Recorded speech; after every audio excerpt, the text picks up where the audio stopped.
Hello students, welcome back to the amazing platform of NCERT वाला। और आज हम कवर करेंगे अपना lecture number 7 for the same chapter, that is sexual reproduction in flowering plants, and this is your very own Yashika ma'am.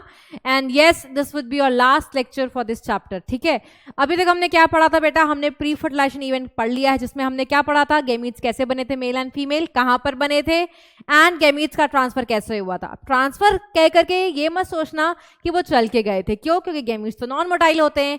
तो non motile gametes को पास लाने के लिए भगवान ने एक बहुत ही अच्छा फिनोमेना बनाया है, दैट इज पॉलिनेशन। पॉलिनेशन पढ़ चुके हैं, पॉलिनेशन के टाइप्स पढ़ चुके हैं, एजेंट्स पढ़ चुके थे। पॉलिनेशन की मदद से पॉलन ग्रेन जाकर के स्टिग्मा तक लैंड किया। अब पॉलन ग्रेन्स कंपैटिबल था या नहीं, ये स्टिग्मा ने देखा, पिस्टल ने रिकॉग्नाइज किया। जो खराब पॉलन था उसको रिजेक्ट कर दिया। खराब क्यों? क्योंकि वो रॉन्ग टाइप था, वो गलत था। गलत किस सेंस में? क्योंकि वो कंपैटिबल नहीं था। ठीक है, तो रॉन्ग टाइप ऑफ पॉलन को रिजेक्ट किया गया, राइट टाइप ऑफ पॉलन को एक्सेप्ट किया गया। ठीक है, राइट टाइप ऑफ पॉलन ने जर्मिनेट किया, कैसे? पॉलन ट्यूब बना करके। ठीक है, पॉलन ट्यूब ने फिर ओव्यूल के अंदर एंट्री मारी। ओव्यूल में एंट्री के मैंने 3 तरीके बताए थे, बट एम्ब्रियो सैक के अंदर एंट्री मारने का एक ही तरीका था। कहां से? माइक्रोपाइल के थ्रू। ज्यादातर प्लांट से बेटा माइक्रोपाइल के थ्रू ही एंट्री देखी गई थी। अब एंट्री मार करके पॉलन ट्यूब ने अपने 2 गैमीट्स अंदर एम्ब्रियो सैक के डिस्चार्ज कर दिए। एक मेल गैमीट ने एग सेल के साथ फ्यूज करके जाइगोट बना लिया था, दूसरे मेल गैमीट ने सेकेंडरी न्यूक्लियस के साथ फ्यूज करके प्राइमरी एंडोस्पर्म न्यूक्लियस बना लिया था, है ना। अब फर्टिलाइजेशन के बाद होने क्या वाला है? कुछ चेंजेस मैंने आपको बताए थे कि सेंट्रल सेल कन्वर्ट हो गई थी प्राइमरी एंडोस्पर्म सेल में, पोलर न्यूक्लियाई कन्वर्ट हो गई थी प्राइमरी एंडोस्पर्म न्यूक्लियस में, एग सेल कन्वर्ट हो गई थी जाइगोट में, बाकी के बच्चे तो डीजेनरेट हो चुके थे, है ना। अब आगे क्या होने वाला है उसी को हम डिटेल में पढ़ने वाले हैं। तो आज का टॉपिक मेनली फोकस्ड होगा बेटा पोस्ट फर्टिलाइजेशन डेवलपमेंट में, what will happen after the fertilisation, जिसमें हम देखेंगे फ्रूट कैसे बनता है, और ये 2 नए टर्म एनसीईआरटी ने दिए हुए हैं, एपोमिक्सिस एंड पॉलीएम्ब्रियोनी, वो समझेंगे। ठीक है, तो आओ स्टार्ट करते हैं। सबसे पहला एंडोस्पर्म। अच्छा, इससे भी पहले लेट्स सी कि पोस्ट फर्टिलाइजेशन डेवलपमेंट में आता क्या है। वैसे तो मैंने आपको फर्स्ट चैप्टर में पढ़ाया हुआ है बेटा, और बार बार मैडम कहती है, कहा था ना नॉलेज वेस्ट नहीं होती है, तो नॉलेज वेस्ट नहीं हो रही है बच्चों। पोस्ट फर्टिलाइजेशन डेवलपमेंट, तो व्हाट आर द इवेंट्स जो इसके अंदर आते हैं। तो हमारे पास क्या बना हुआ है बेटा? फर्टिलाइजेशन का रिजल्ट होता है प्राइमरी एंडोस्पर्म न्यूक्लियस। ये किसमें कन्वर्ट हो जाती है बेटा? एंडोस्पर्म में। ये पढ़ने वाले हो आप। ठीक है, जाइगोट बना है, जाइगोट किसमें कन्वर्ट हो जाता है बेटा? एम्ब्रियो में। ये पढ़ोगे, ये सब फर्टिलाइजेशन के बाद हो रहा है। अच्छा, एम्ब्रियो आपको पता है ना बेटा, एम्ब्रियो फिर डिवाइड करता है, फिर आगे जाकर के सीड वगैरह बनेगा। तो एम्ब्रियो के डेवलपमेंट के लिए खाना चाहिए ना, डेफिनेटली खाना चाहिए। तो एम्ब्रियो को डेवलपमेंट कौन प्रोवाइड करता है, नरिशमेंट कौन प्रोवाइड करता है? एंडोस्पर्म। तो अगर आपके घर में बेटा मेहमान आने वाले हैं, तो आप खाना बनाने की तैयारी पहले करोगे, मेहमान आने के बाद शुरू करोगे? डेफिनेटली पहले करोगे। अगर एम्ब्रियो को खाना चाहिए तो एम्ब्रियो पहले बनेगा या एंडोस्पर्म पहले बनेगा? खुद सोचो। एंडोस्पर्म पहले बनेगा, वो नरिशमेंट वाला टिश्यू है, उसको खाना देना है, तो पहले तो खाना बनाएगा ना, तो कौन बनेगा पहले? एंडोस्पर्म। तो endosperm formation, endosperm formation precedes मतलब पहले एम्ब्रियो फॉर्मेशन, क्योंकि एम्ब्रियो के डेवलपमेंट के लिए बेटा नरिशमेंट चाहिए, वो नरिशमेंट एंडोस्पर्म देता है। तो एंडोस्पर्म पहले बनता है, एंडोस्पर्म जब बन जाता है तब एम्ब्रियो बनता है। ठीक है, और क्या होता है बेटा? आप पढ़ोगे ओवरी किसमें कन्वर्ट हो जाती है बेटा? फ्रूट में। ओव्यूल किसमें कन्वर्ट हो जाता है? सीड में। ओवरी की वॉल किसमें कन्वर्ट हो जाती है बेटा? फ्रूट की वॉल। ये सब पढ़ाया हुआ है आपको। फ्रूट की वॉल को हम क्या कहते हैं बेटा? पेरिकार्प। ठीक है, ओव्यूल किसमें कन्वर्ट हो जाता है बेटा? सीड में। किसमें कन्वर्ट हो जाता है? सीड में। ओव्यूल की जो वॉल है वो किसमें कन्वर्ट हो जाती है बेटा? सीड की वॉल, सीड कोट। ठीक है, ओके। ओव्यूल की वॉल को हम क्या कहते हैं बेटा? इंटेगुमेंट्स भी कह सकते हो। ठीक है, ओव्यूल की कवरिंग इंटेगुमेंट, तो वो सीड की कवरिंग बनाती है। ओके, तो ये सारे आपके डेवलपमेंट हैं जो आप इस चैप्टर में कवर करोगे। स्टार्ट करेंगे हम सबसे पहले एंडोस्पर्म के फॉर्मेशन से। तो हमारा सबसे पहला हेडिंग जो आप देख सकते हो दैट इज एंडोस्पर्म। एंडोस्पर्म किसका प्रोडक्ट है बेटा? ट्रिपल फ्यूजन का प्रोडक्ट है। कहाँ पर बना है?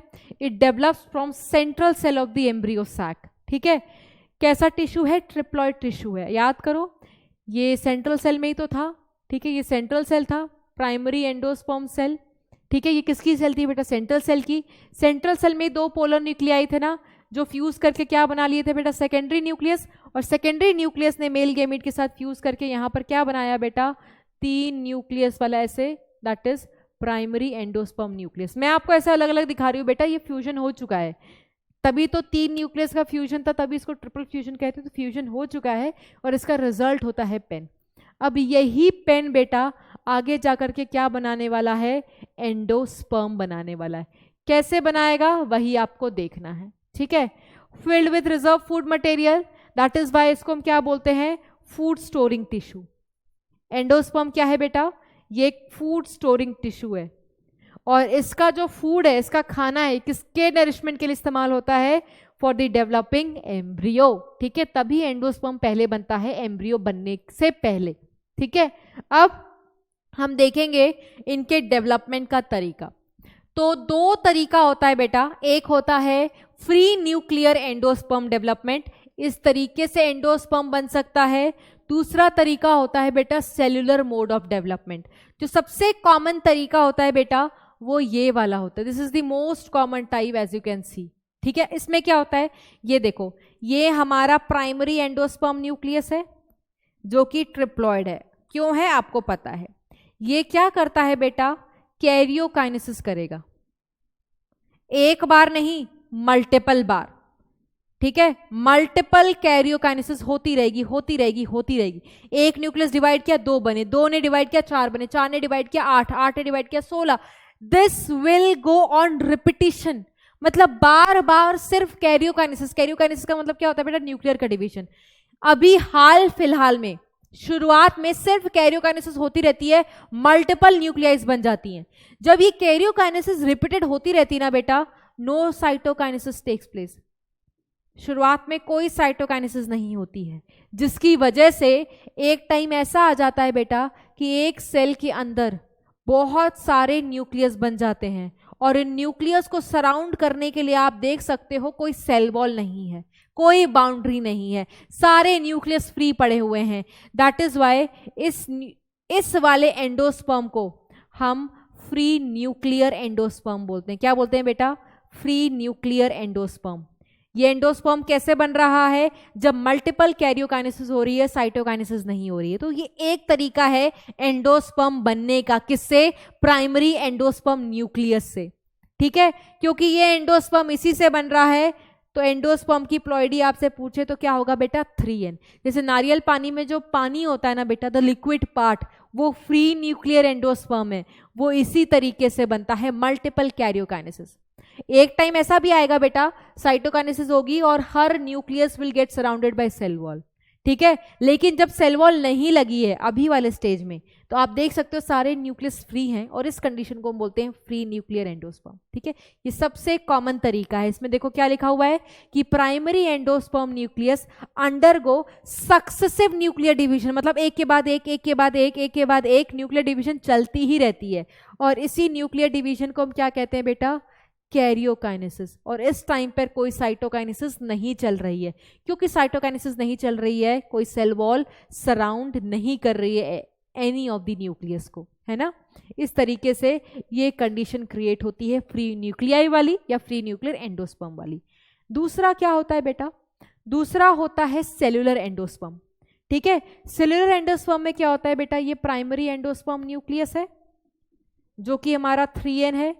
ये कैरियोकाइनेसिस भी कर रहा है और जब कैरियोकाइनेसिस कर रहा होगा बेटा तो साइटोकाइनेसिस भी कर रहा होगा। ठीक है, जैसे मान लो एक न्यूक्लियस है, इसने डिवाइड किया, 2 बने, तो ये दोनों nucleus that will be surrounded by cell wall. फिर ये डिवाइड करेगा, this process will go on, this process will go on. जैसे वहां पर भी बेटा हमने एक ही बार दिखाया है, लेकिन ये एक ही बार में इतने नहीं बन रहे हैं, सक्सेसिव मतलब एक के बाद एक चलता जा रहा है। यहाँ पे भी ऐसे ही एक के बाद एक चलता जाएगा, कैरियोकाइनेसिस भी होगी, साइटोकाइनेसिस भी होगी, और ये चलता जाएगा, बहुत सारे न्यूक्लियस बन जाएंगे बेटा, बहुत सारे न्यूक्लियस। बट डिफरेंस ये होगा, अब ये सारे जो न्यूक्लियस हैं they will be surrounded by cell wall. क्यों? क्योंकि हर कैरियोकाइनेसिस के बाद बेटा साइटोकाइनेसिस भी चल रही है, और साइटोकाइनेसिस की वजह से ये सेल वॉल भी बनता चला जा रहा है। तो क्या यहां पर ये न्यूक्लियस फ्री है? नहीं, they are surrounded by cell wall. So इस तरीके के एंडोस्पर्म को हम क्या कहते हैं बेटा? Cellular endosperm. तो जो नारियल पानी में मलाई खाते हो ना बेटा, that is cellular endosperm. The white part is the cellular one and the liquid part is the free nuclear endosperm. Clear है? ओके जी, नेक्स्ट चलो भाई, दो मोड ऑफ एंडोस्पर्म तो पढ़ लिया। अब नोट पॉइंट देखो क्या लिखा हुआ है कि कोकोनट वाटर, जब आप टेंडर कोकोनट लेते हो तो उसमें जो कोकोनट वाटर है वो फ्री न्यूक्लियर एंडोस्पर्म है, जिसमें बहुत थाउजेंड्स ऑफ न्यूक्लियाई हैं, और जो उसका वाइट पार्ट है जिसको वाइट कर्नल कहते हैं बेटा, दैट इज सेलुलर एंडोस्पर्म, जो अभी मैम ने बताया था। ठीक है, आगे देखो क्या लिखा है बेटा, एंडोस्पर्म के फेट क्या है? फेट मतलब उसके नसीब में क्या है। ये आपने 11th क्लास में पढ़ा हुआ है। आप बोलोगे मैम 11 तो डब्बा गोल है, नहीं होनी चाहिए डब्बा गोल, ठीक है, क्योंकि आपने मॉर्फोलॉजी में, if I am not wrong, आपने पढ़ा है। ठीक है, anyways we are going to read it again, we are going to write it again. ठीक है, तो फेट का मतलब होता है नसीब। अब एंडोस्पर्म तो बन रहा है, अब एंडोस्पर्म के नसीब में क्या है बेटा? नसीब में दो कंडीशंस आ सकती हैं। देखो, एंडोस्पर्म किस लिए बना है? एम्ब्रियो के नरिशमेंट के लिए। कभी कभार एम्ब्रियो पूरा एंडोस्पर्म खा जाता है, ठीक है, तो जब पूरा एंडोस्पर्म खा जाएगा तो एंडोस्पर्म तो बचेगा ही नहीं, तो वो एम्ब्रियो जब आगे जाकर के सीड बनाएगी जिसमें पूरा एंडोस्पर्म खत्म हो चुका है, तो सीड में एंडोस्पर्म दिखाई देगा? नहीं, ऐसी सीड को हम नॉन एंडोस्पर्मिक बोलते हैं। अगर एम्ब्रियो थोड़ा एंडोस्पर्म खा रही है, थोड़ा छोड़ दे रही है, तो थोड़ा तो बचा हुआ है एंडोस्पर्म, अब ऐसी एम्ब्रियो आगे जाकर के सीड बनाएगी तो उसमें एंडोस्पर्म दिखेगा, तो उसको क्या बोलोगे आप? Endospermic seed. याद आया? आपने अगर पूरा खाना खा लिया बेटा, खाना बचेगा ही नहीं, है ना। अगर जैसे घर में मेहमान आते तो डिपेंड करता है ना कि मेहमानों का खाने का कितना कैपेबिलिटी है। कुछ कुछ के डाइट अच्छी होती है, सारा खत्म, ठीक है, ऐसा रियरली होता है, और कभी कभार बेटा खाना बहुत सारा बचा रह जाता है। तो उसी तरीके से एंडोस्पर्म खाने वाला टिश्यू है।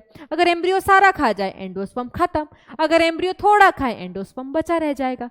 तो ये किस पे डिपेंड करता है कि कहाँ एंडोस्पर्म खत्म हो रहा है और कहाँ एंडोस्पर्म नहीं हो रहा है? ये डिपेंड करता है प्लांट्स पे। जैसे डाइकॉट में, डाइकॉट के एम्ब्रियो ना भूखे हैं, एकदम भूखे। डाइकॉट एम्ब्रियो बिल्कुल भूखा पड़ा हुआ है बेटा, उसको जन्मों जन्मों से खाना नहीं मिला, तो क्या करेगा? डाइकॉट एम्ब्रियो पूरा एंडोस्पर्म खा जाएगा, और पूरा एंडोस्पर्म खा जाएगा तो डाइकॉट सीड में इसीलिए तो कोई एंडोस्पर्म दिखता ही नहीं है, तभी तो डाइकॉट सीड नॉन एंडोस्पर्मिक होती है। याद आया?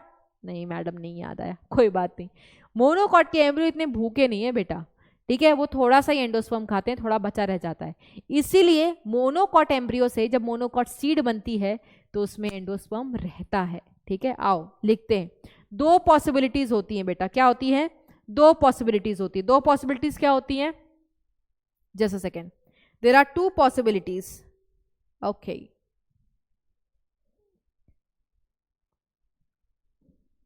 endosperm is consumed during the development of embryo।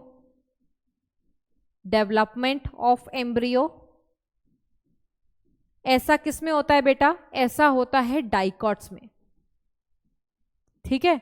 और दूसरा होता है endosperm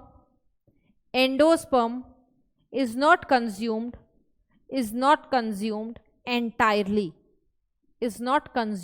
entirely during the development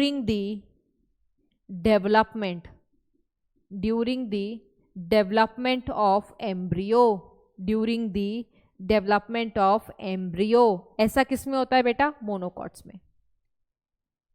ज्यादातर मोनोकॉट्स में ऐसा होता है, ज्यादातर डाइकॉट्स में ऐसा होता है, ठीक है।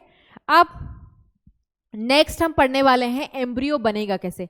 एंडोस्पर्म पढ़ लिया, एंडोस्पर्म का फेट पढ़ लिया, ठीक है। नेक्स्ट जो हमारा पोस्ट फर्टिलाइजेशन इवेंट होता है एम्ब्रियो का बनना। ठीक है, किसका बनना बेटा? एम्ब्रियो का बनना। आपको थोड़ा सा तो बताया है कि एम्ब्रियो किससे बनता है बेटा? एम्ब्रियो बनता है जाइगोट से। जाइगोट हमारा डिप्लॉयड है, ये क्या शो करेगा बेटा? माइटोसिस शो करेगा। माइटोसिस शो करके ये बनाता है एम्ब्रियो। ठीक है, अगर जाइगोट 2n है तो एम्ब्रियो भी कैसा बनेगा बेटा? 2n। ठीक है, और एम्ब्रियो के बनने के प्रोसेस को हम क्या कहते हैं बेटा? एम्ब्रियोजेनेसिस। ये सब पढ़ाया हुआ है पहले चैप्टर में। अब एनसीईआरटी में ना बेटा, एनसीईआरटी में आपको पूरा प्रोसेस नहीं दिखाया हुआ है, आपके लिए सिर्फ स्टेप्स इंपॉर्टेंट है, तो हम वो स्टेप्स करेंगे। और दूसरा, एनसीईआरटी सिर्फ डाइकॉट एम्ब्रियो का डेवलपमेंट पढ़ाती है, मोनोकॉट का नहीं पढ़ाती है। ठीक है, तो आपको भी सिर्फ किसका डेवलपमेंट पढ़ाया जाएगा? डाइकॉट का। एंड डिटेल नहीं, जितना एनसीईआरटी देती है बेटा उतना ही पढ़ाया जाएगा। और क्यों मोनोकॉट का नहीं दिखाया है बेटा डेवलपमेंट? बिकॉज डेवलपमेंट बहुत ज़्यादा डिफरेंस होता ही नहीं है। जिस तरीके का डेवलपमेंट आप डाइकॉट में देखते हो उसी तरीके का डेवलपमेंट मोर और लेस मोनोकॉट में दिखता है, तो बहुत ज़्यादा डिफरेंस नहीं है। ठीक है, तो मैं आपको उतना बताती हूँ जितना आपके लिए, आपके लेवल के लिए रिक्वायर्ड है। ठीक है, ओके। सो पढ़ते हैं बेटा एम्ब्रियो डेवलपमेंट डाइकॉट्स में। सो होता क्या है ये देखो, ये हमारा स्टिग्मा, ये हमारा स्टाइल और ये हमारा ओवरी। ठीक है, यही पढ़ते आ रहे ना बेटा हम। Stigma, this is your style, not your style, plant का style. And this bulbous structure is what? Ovary. इसी ओवरी के अंदर क्या होता है बेटा? ओव्यूल। ठीक है, कैसा ओव्यूल? Anatropous ovule. अब एनाट्रोपस ओव्यूल बनाने के बहुत सारे तरीके होते हैं बेटा, मैंने आपको पिछले क्लास में बताया था।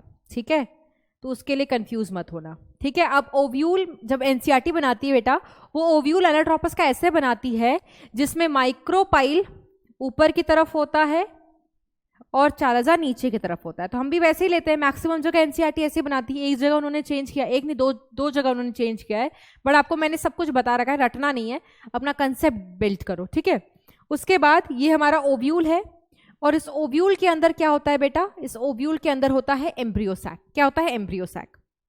द हैप्लॉइड स्ट्रक्चर, इसकी सारी सेल्स हैप्लॉइड एम्ब्रियो सैक। अब हम बेटा एम्ब्रियो सैक का वो वाला रूप बनाने वाले हैं जो फर्टिलाइजेशन के बाद आपको दिखाई देगा। क्या दिखाई देगा फर्टिलाइजेशन के बाद?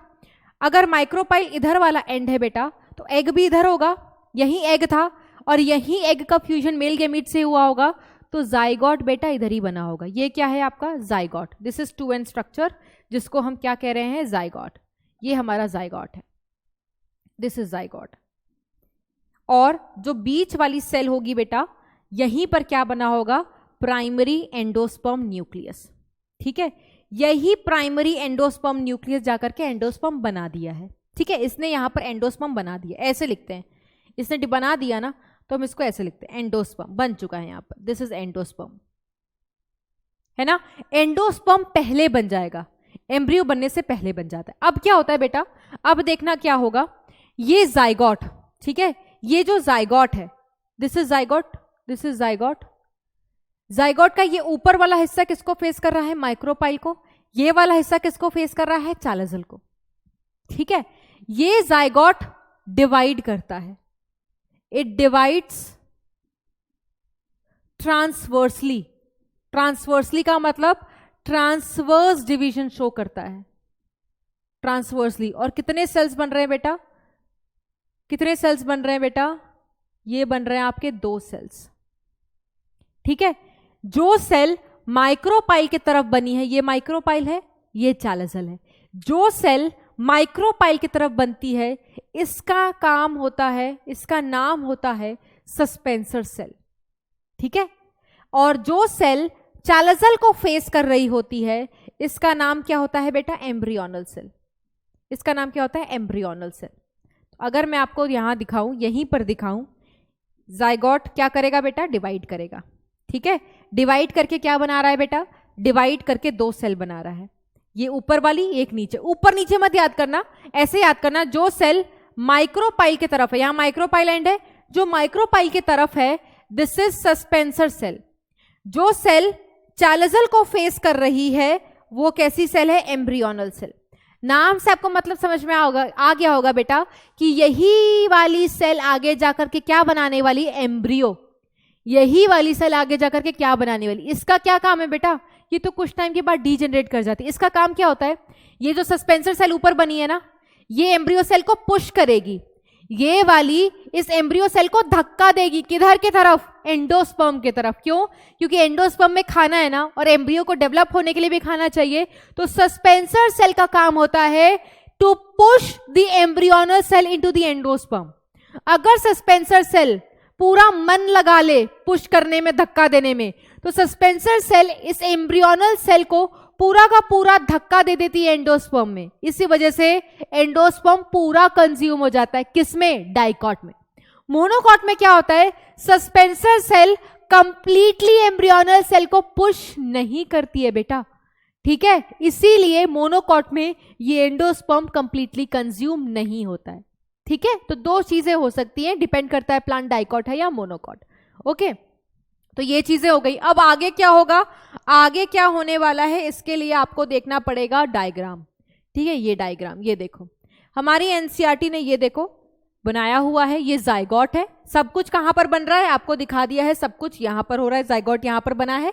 सबसे पहले जाइगोट सिंगल सेल होता है, फिर ये डिवाइड करता है। ये माइक्रोपाइलर एंड है, ये चालजल एंड है। जो ये सेल बनी है बड़ी वाली, इसको सस्पेंसर सेल कहते हैं। जो ये बनी है इसको एम्ब्रियोनल सेल कहते हैं, ठीक है। सस्पेंसर सेल का काम क्या होता है? To push embryonal cell into endosperm, ठीक है। और एम्ब्रियोनल सेल का काम क्या होता है? It divides and form typical embryo. अगर डाइकॉट प्लांट में ये बन रहा होगा तो टिपिकल डाइकॉट एम्ब्रियो बनेगा, अगर मोनोकॉट पे होगा तो टिपिकल मोनोकॉट एम्ब्रियो बनेगा, ठीक है। प्रोसेस सेम है, बस एंडोस्पर्म कंप्लीटली कंज्यूम होगा या नहीं ये डिफर करता है, ठीक है। तो ये देखो जाइगोट है, जाइगोट ने डिवाइड किया, 2 सेल वाला जाइगोट बना, 2 सेल वाली स्टेज बनी। उसके बाद सस्पेंसर सेल फिर डिवाइड करता है, 1 2 3 4 5 6 7 8 9, मतलब 6 से 10 सस्पेंसर सेल बनती हैं। सस्पेंसर सेल डिवाइड करता है and it leads to the formation of 6 to 10 suspensor cell. ये सारी की सारी बेटा सस्पेंसर सेल है, ठीक है। एम्ब्रियोनल सेल भी डिवाइड करता है, और एम्ब्रियोनल सेल डिवाइड करके कैसा स्टेज बना रहा है बेटा? बहुत सारे, ये सारे क्या हैं? एम्ब्रियोनल सेल की सेल्स हैं। कब बनी है? डिवीजन के बाद। तो ये खूब गोला स्ट्रक्चर है, क्योंकि बहुत ज्यादा नंबर ऑफ सेल्स बने तो इसको ग्लोब्युलर बोलते हैं। इसके बाद ये ग्लोब्युलर एम्ब्रियो जो है ये फिर से डिवाइड करता है और क्या बनता है बेटा? Heart shaped embryo. आप देखो हार्ट शेप्ड एम्ब्रियो बन रहा है। धीरे धीरे आप देखो सस्पेंसर सेल छोटे होते जा रहे हैं, क्योंकि सस्पेंसर सेल का सिर्फ काम क्या है? इस वाले एम्ब्रियो को एंडोस्पर्म में पुश करना। जब एक बार वो पुश कर देंगे, नरिशमेंट मिल गया, तो सस्पेंसर सेल डीजनरेट होने लगता है। तो देखो सस्पेंसर सेल धीरे धीरे क्या हो रहा है? छोटा होते जा रहा है। छोटा ये इंडिकेट कर रहा है बेटा कि सस्पेंसर सेल डीजनरेट करना शुरू हो गए, ठीक है। तो ये एम्ब्रियोनल सेल था, एम्ब्रियोनल सेल ने डिवाइड किया, ग्लोब्युलर एम्ब्रियो बना। ग्लोब्युलर एम्ब्रियो ने डिवाइड किया, हार्ट शेप्ड एम्ब्रियो बना। और हार्ट शेप्ड एम्ब्रियो बनने के बाद आपको ये देखो टिपिकल डाइकॉट एम्ब्रियो दिखाई दे रहा है ना, टिपिकल डाइकॉट एम्ब्रियो, ठीक है। तो आपको सिर्फ स्टेज याद रखना है बेटा, आपको सिर्फ क्या याद रखना है? आपको सिर्फ स्टेज याद रखना है। क्या स्टेज है? पहले सिंगल सेल जाइगोट है, उसके बाद डिवाइड करके क्या बन रहा है? उसके बाद डिवाइड करके बन रहा है 2 सेल स्टेज। उसके बाद क्या बन रहा है बेटा? उसके बाद बन रहा है ग्लोब्युलर एम्ब्रियो, गोला वाला, और ऊपर खूब सारे तो नहीं बेटा, 6 से 10 होते हैं, ठीक है। एक और बना लो और इसको लिख लेना, 6 to 10 सस्पेंसर सेल। ये सारे थ्योरी पार्ट एनसीईआरटी में है ही नहीं बेटा, ठीक है। और ये क्या बना है बेटा? खूब सारे सेल हैं इसमें, खूब सारे सेल हैं। इसको हम क्या बोलते हैं? ये सारे क्या बन रहे हैं बेटा? ये सारे बहुत सारे सेल्स बन रहे हैं। इसको हम क्या कहते हैं? Globular embryo. इस स्टेज को क्या कहते हैं बेटा? Globular embryo. फिर ये ग्लोब्युलर एम्ब्रियो डिवाइड करता है, ठीक है। क्या बनता है बेटा? Heart shaped embryo. देखो दिल है ना, इन्वर्टेड दिल, this is heart shaped embryo, ठीक है, हार्ट शेप्ड एम्ब्रियो। और धीरे धीरे सस्पेंसर सेल आप देखो छोटी होते जा रही है, ये सारी क्या है बेटा, सस्पेंसर सेल डीजेनरेटिंग। अब ये हार्ट शेप्ड एम्ब्रियो आगे जाकर के क्या बना लेता है बेटा, टिपिकल डाइकॉट एम्ब्रियो, और सस्पेंसर सेल धीरे धीरे डीजेनरेट करने लगती है। This is typical dicot embryo. Mature लिख लो, mature embryo, mature dicot embryo. ये स्टेज आपके लिए इंपॉर्टेंट है, ये फेजेस आपके लिए इंपॉर्टेंट है, दैट्स इट। ठीक है, अगर आप ये देखो यहां पर, क्योंकि ये डाइकॉट है तो this is one cotyledon, this is दूसरा कॉटलिडन, ये दोनों कॉटलिडन है। ठीक है, ये हिस्सा आगे जाकर के प्लूम्यूल बना, मतलब प्लूम्यूल है, आगे जाकर के शूट बनाएगा, और ये हिस्सा आगे जाकर के क्या बनाने वाला है बेटा, रूट बनाने वाला है। ठीक है, क्योंकि जाइगोट बना है, किस लिए बेटा, आगे जाकर के सीड वगैरह बनाएगा, नया प्लांट आएगा, नई जनरेशन आएगी, तो नई जनरेशन प्लांट की क्या होगी, रूट और स्टेम से तो शुरू होगी। ठीक है, तो आओ देखो यहाँ पर सब बना हुआ है, ये देखो ये इसके कॉटलिडन है, ये प्लूम्यूल है, ये मैच्योर एम्ब्रियो है, ये इसका रेडिकल है। रेडिकल आगे जाकर के रूट बनाएगा, प्लूम्यूल आगे जाकर के शूट बनाएगा। डाइकॉट है तो दो कॉटलिडन्स दिख रहे हैं आपको। ठीक है, ये एम्ब्रियो है। अब यही एम्ब्रियो डेवलप आगे करता है तो बेटा सीड बनेगी, क्योंकि इस एम्ब्रियो में एंडोस्पर्म बचा है नहीं, कंप्लीटली कंज्यूम है, आप देख सकते हो नहीं, तो जो सीड बन करके आएगी उसके पास भी कोई एंडोस्पर्म नहीं होता, इसलिए डाइकॉट में जो सीड आती है बेटा वो एंडोस्पर्मिक नहीं होती, वो नॉन एंडोस्पर्मिक होती है। ठीक है, बस आपको यही याद रखना है, मोनोकॉट का डेवलपमेंट नहीं दिया हुआ है। अब देखो एनसीईआरटी बताती है structure of typical dicot embryo. ठीक है, ये टिपिकल डाइकॉट एम्ब्रियो है, ये इसके दो कॉटलिडन्स हैं, ये क्या है बेटा, प्लूम्यूल। ठीक है, ये क्या है, हाइपोकोटाइल। एपिकोटाइल क्या होता है सुनना, मान लो बेटा ये एक सीड है, ठीक है, दिस इज सीड। सीड की एक इमेजिनरी एक्सिस होती है, उस इमेजिनरी एक्सिस को हम क्या कहते हैं बेटा, एम्ब्रियोनल एक्सिस। इसके ऊपर वाले हिस्से को, जो हिस्सा एम्ब्रियोनल एक्सिस के ऊपर होता है, इसको हम एपिकोटाइल बोलते हैं। कोटाइल वर्ड कॉटिलिडन से रिलेटेड है, एपी मतलब ऊपर से रिलेटेड। ठीक है, एम्ब्रियोनल एक्सिस के ऊपर, और इसके नीचे वाले हिस्से को हम क्या बोलते हैं बेटा, हाइपोकोटाइल, क्योंकि ये हिस्सा नीचे है। अब यही आगे जाकर के एक आगे प्लांट बनाएगा, तो प्लांट में कौन सा हिस्सा ऊपर होता है बेटा, प्लूम्यूल, शूट।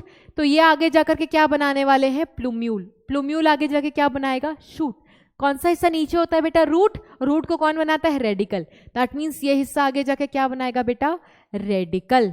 ठीक है, तो एक टिपिकल डाइकॉट एम्ब्रियो के पास एक एम्ब्रियोनल एक्सिस होता है, दो कॉटलिडन्स होते हैं। ठीक है, दो कॉटलिडन्स आपको दिखाई दे रहे हैं, ये रेडिकल है। रेडिकल आपको पता है रूट बनाता है, और रूट सराउंडेड होता है कैप से, जो उसको प्रोटेक्शन प्रोवाइड करता है। अब आप सोच रहे होगे मैम यहां पर तो रेडिकल ऊपर है और प्लूम्यूल नीचे दिखाया हुआ है, बेटा इसका ये इन्वर्टेड डायग्राम बना है, क्योंकि एनसीईआरटी आपको पता है ना, जब मर्जी उल्टा ऊपर कर देती है, कभी माइक्रोपाइल नीचे, कभी चैलेजल नीचे, है ना। तो अगर आप माइक्रोपाइल और चैलेजल नीचे करके बनाओगे तो ऐसा दिखाई देगा, इसका उल्टा कर दोगे तो आपको इस तरीके का स्ट्रक्चर दिखाई देगा। बट तुम्हें कंफ्यूज होने की जरूरत नहीं है, तुम्हें अगर पूछा जाएगा तुम्हें डायग्राम बनाना है। ठीक है, अब एपिकोटाइल हाइपोकोटाइल क्या होते हैं, देखो लिखा हुआ है parts of embryonal axis. Parts of embryonal axis, जो portion of embryonal axis they are present above the level of cotyledon. ठीक है, जो आगे जाकर किस में कन्वर्ट हो जाता है बेटा, प्लूम्यूल और स्टेम टिप में। हाइपोकोटाइल क्या होता है बेटा, पहले ही एक्सप्लेन किया हुआ है, हाइपो मीन्स नीचे, कोटाइल मीन्स कॉटलिडन। तो कॉटलिडन एक इमेजिनरी एक्सिस है, एम्ब्रियोनल एक्सिस, उसके दो पार्ट्स हैं। तो कॉटलिडन के ऊपर वाला हिस्सा एपिकोटाइल, नीचे वाला हिस्सा, ये आपने शायद 11th में पढ़ा होगा, नहीं पढ़ा कोई बात नहीं, नीचे वाला हिस्सा हाइपोकोटाइल। नीचे क्या होता है, रेडिकल होता है। तो ये आगे जाकर क्या बनाने वाला है बेटा, रूट टिप, ये रेडिकल, और radicle that is covered by root cap. ठीक है, नेक्स्ट हमने क्या क्या पढ़ लिया बेटा, हमने पढ़ लिया एंडोस्पर्म। ठीक है, हमने पढ़ लिया है एम्ब्रियो डेवलपमेंट, और क्या आता है पोस्ट फर्टिलाइजेशन में, आता है सीड और आता है फ्रूट। ठीक है, तो नेक्स्ट टॉपिक देखो क्या लिखा हुआ है बेटा, सीड। जब एक ओव्यूल फर्टिलाइज हो जाए, या फर्टिलाइजेशन के बाद उस ओव्यूल को हम क्या बोलेंगे, अगर फर्टिलाइजेशन हो गई बेटा तो ओव्यूल उसके बाद किस में कन्वर्ट हो जाता है, सीड में। तो एक fertilised ovule gets converted into seed, that gets converted into बेटा सीड। ठीक है, सीड में भी, अब देखो सीड के 3 टाइप्स हो सकते हैं बेटा, ये 11th क्लास में पढ़ा है। ठीक है, एक होता है एंडोस्पर्मिक सीड या एल्ब्यूमिनस। नाम से पता चल रहा है बेटा ये वैसी सीड है जिसमें एंडोस्पर्म मौजूद होता है, एंडोस्पर्म प्रेजेंट, ठीक है, endosperm is present, that means endosperm completely consume नहीं होता। और ऐसा किस में होता है बेटा? मोनोकॉट्स में। तो देखो व्हीट मोनोकॉट है, ठीक है, मेज मोनोकॉट है, बार्ले मोनोकॉट है, सनफ्लावर डाइकॉट। अच्छा बेटा अभी तुम नई एनसीईआरटी देखोगे ना तो आपको सनफ्लावर नहीं लिखा होगा, ये ओल्ड एनसीईआरटी में है, इसके साथ थोड़ा प्रॉब्लम है, आप इसको स्किप कर सकते हो, आप एक बार अपनी एनसीईआरटी चेक कर लेना, ठीक है। Coconut monocot, castor is dicot. That means अगर आपसे पूछा जाए all monocots are endospermic, all monocots, ऐसे लिख लो, all monocots have endospermic seed, ये स्टेटमेंट सही होगी या गलत होगी? तो ये स्टेटमेंट रॉन्ग होगी, फॉल्स। क्यों? क्योंकि एक्सेप्शन मौजूद है। देखो ये एक डाइकॉट होते हुए भी बेटा क्या है? और आपको बता दूं बेटा फॉल्स क्यों? क्योंकि इसमें एक्सेप्शन है। एक्सेप्शन बताऊं कौन है? वो तो डाइकॉट का एक्सेप्शन बनेगा, मोनोकॉट का एक्सेप्शन सुन लो। एक्सेप्शन है ऑर्किड्स। ऑर्किड्स मोनोकॉट होते हैं, monocot, but still they have no endosperm,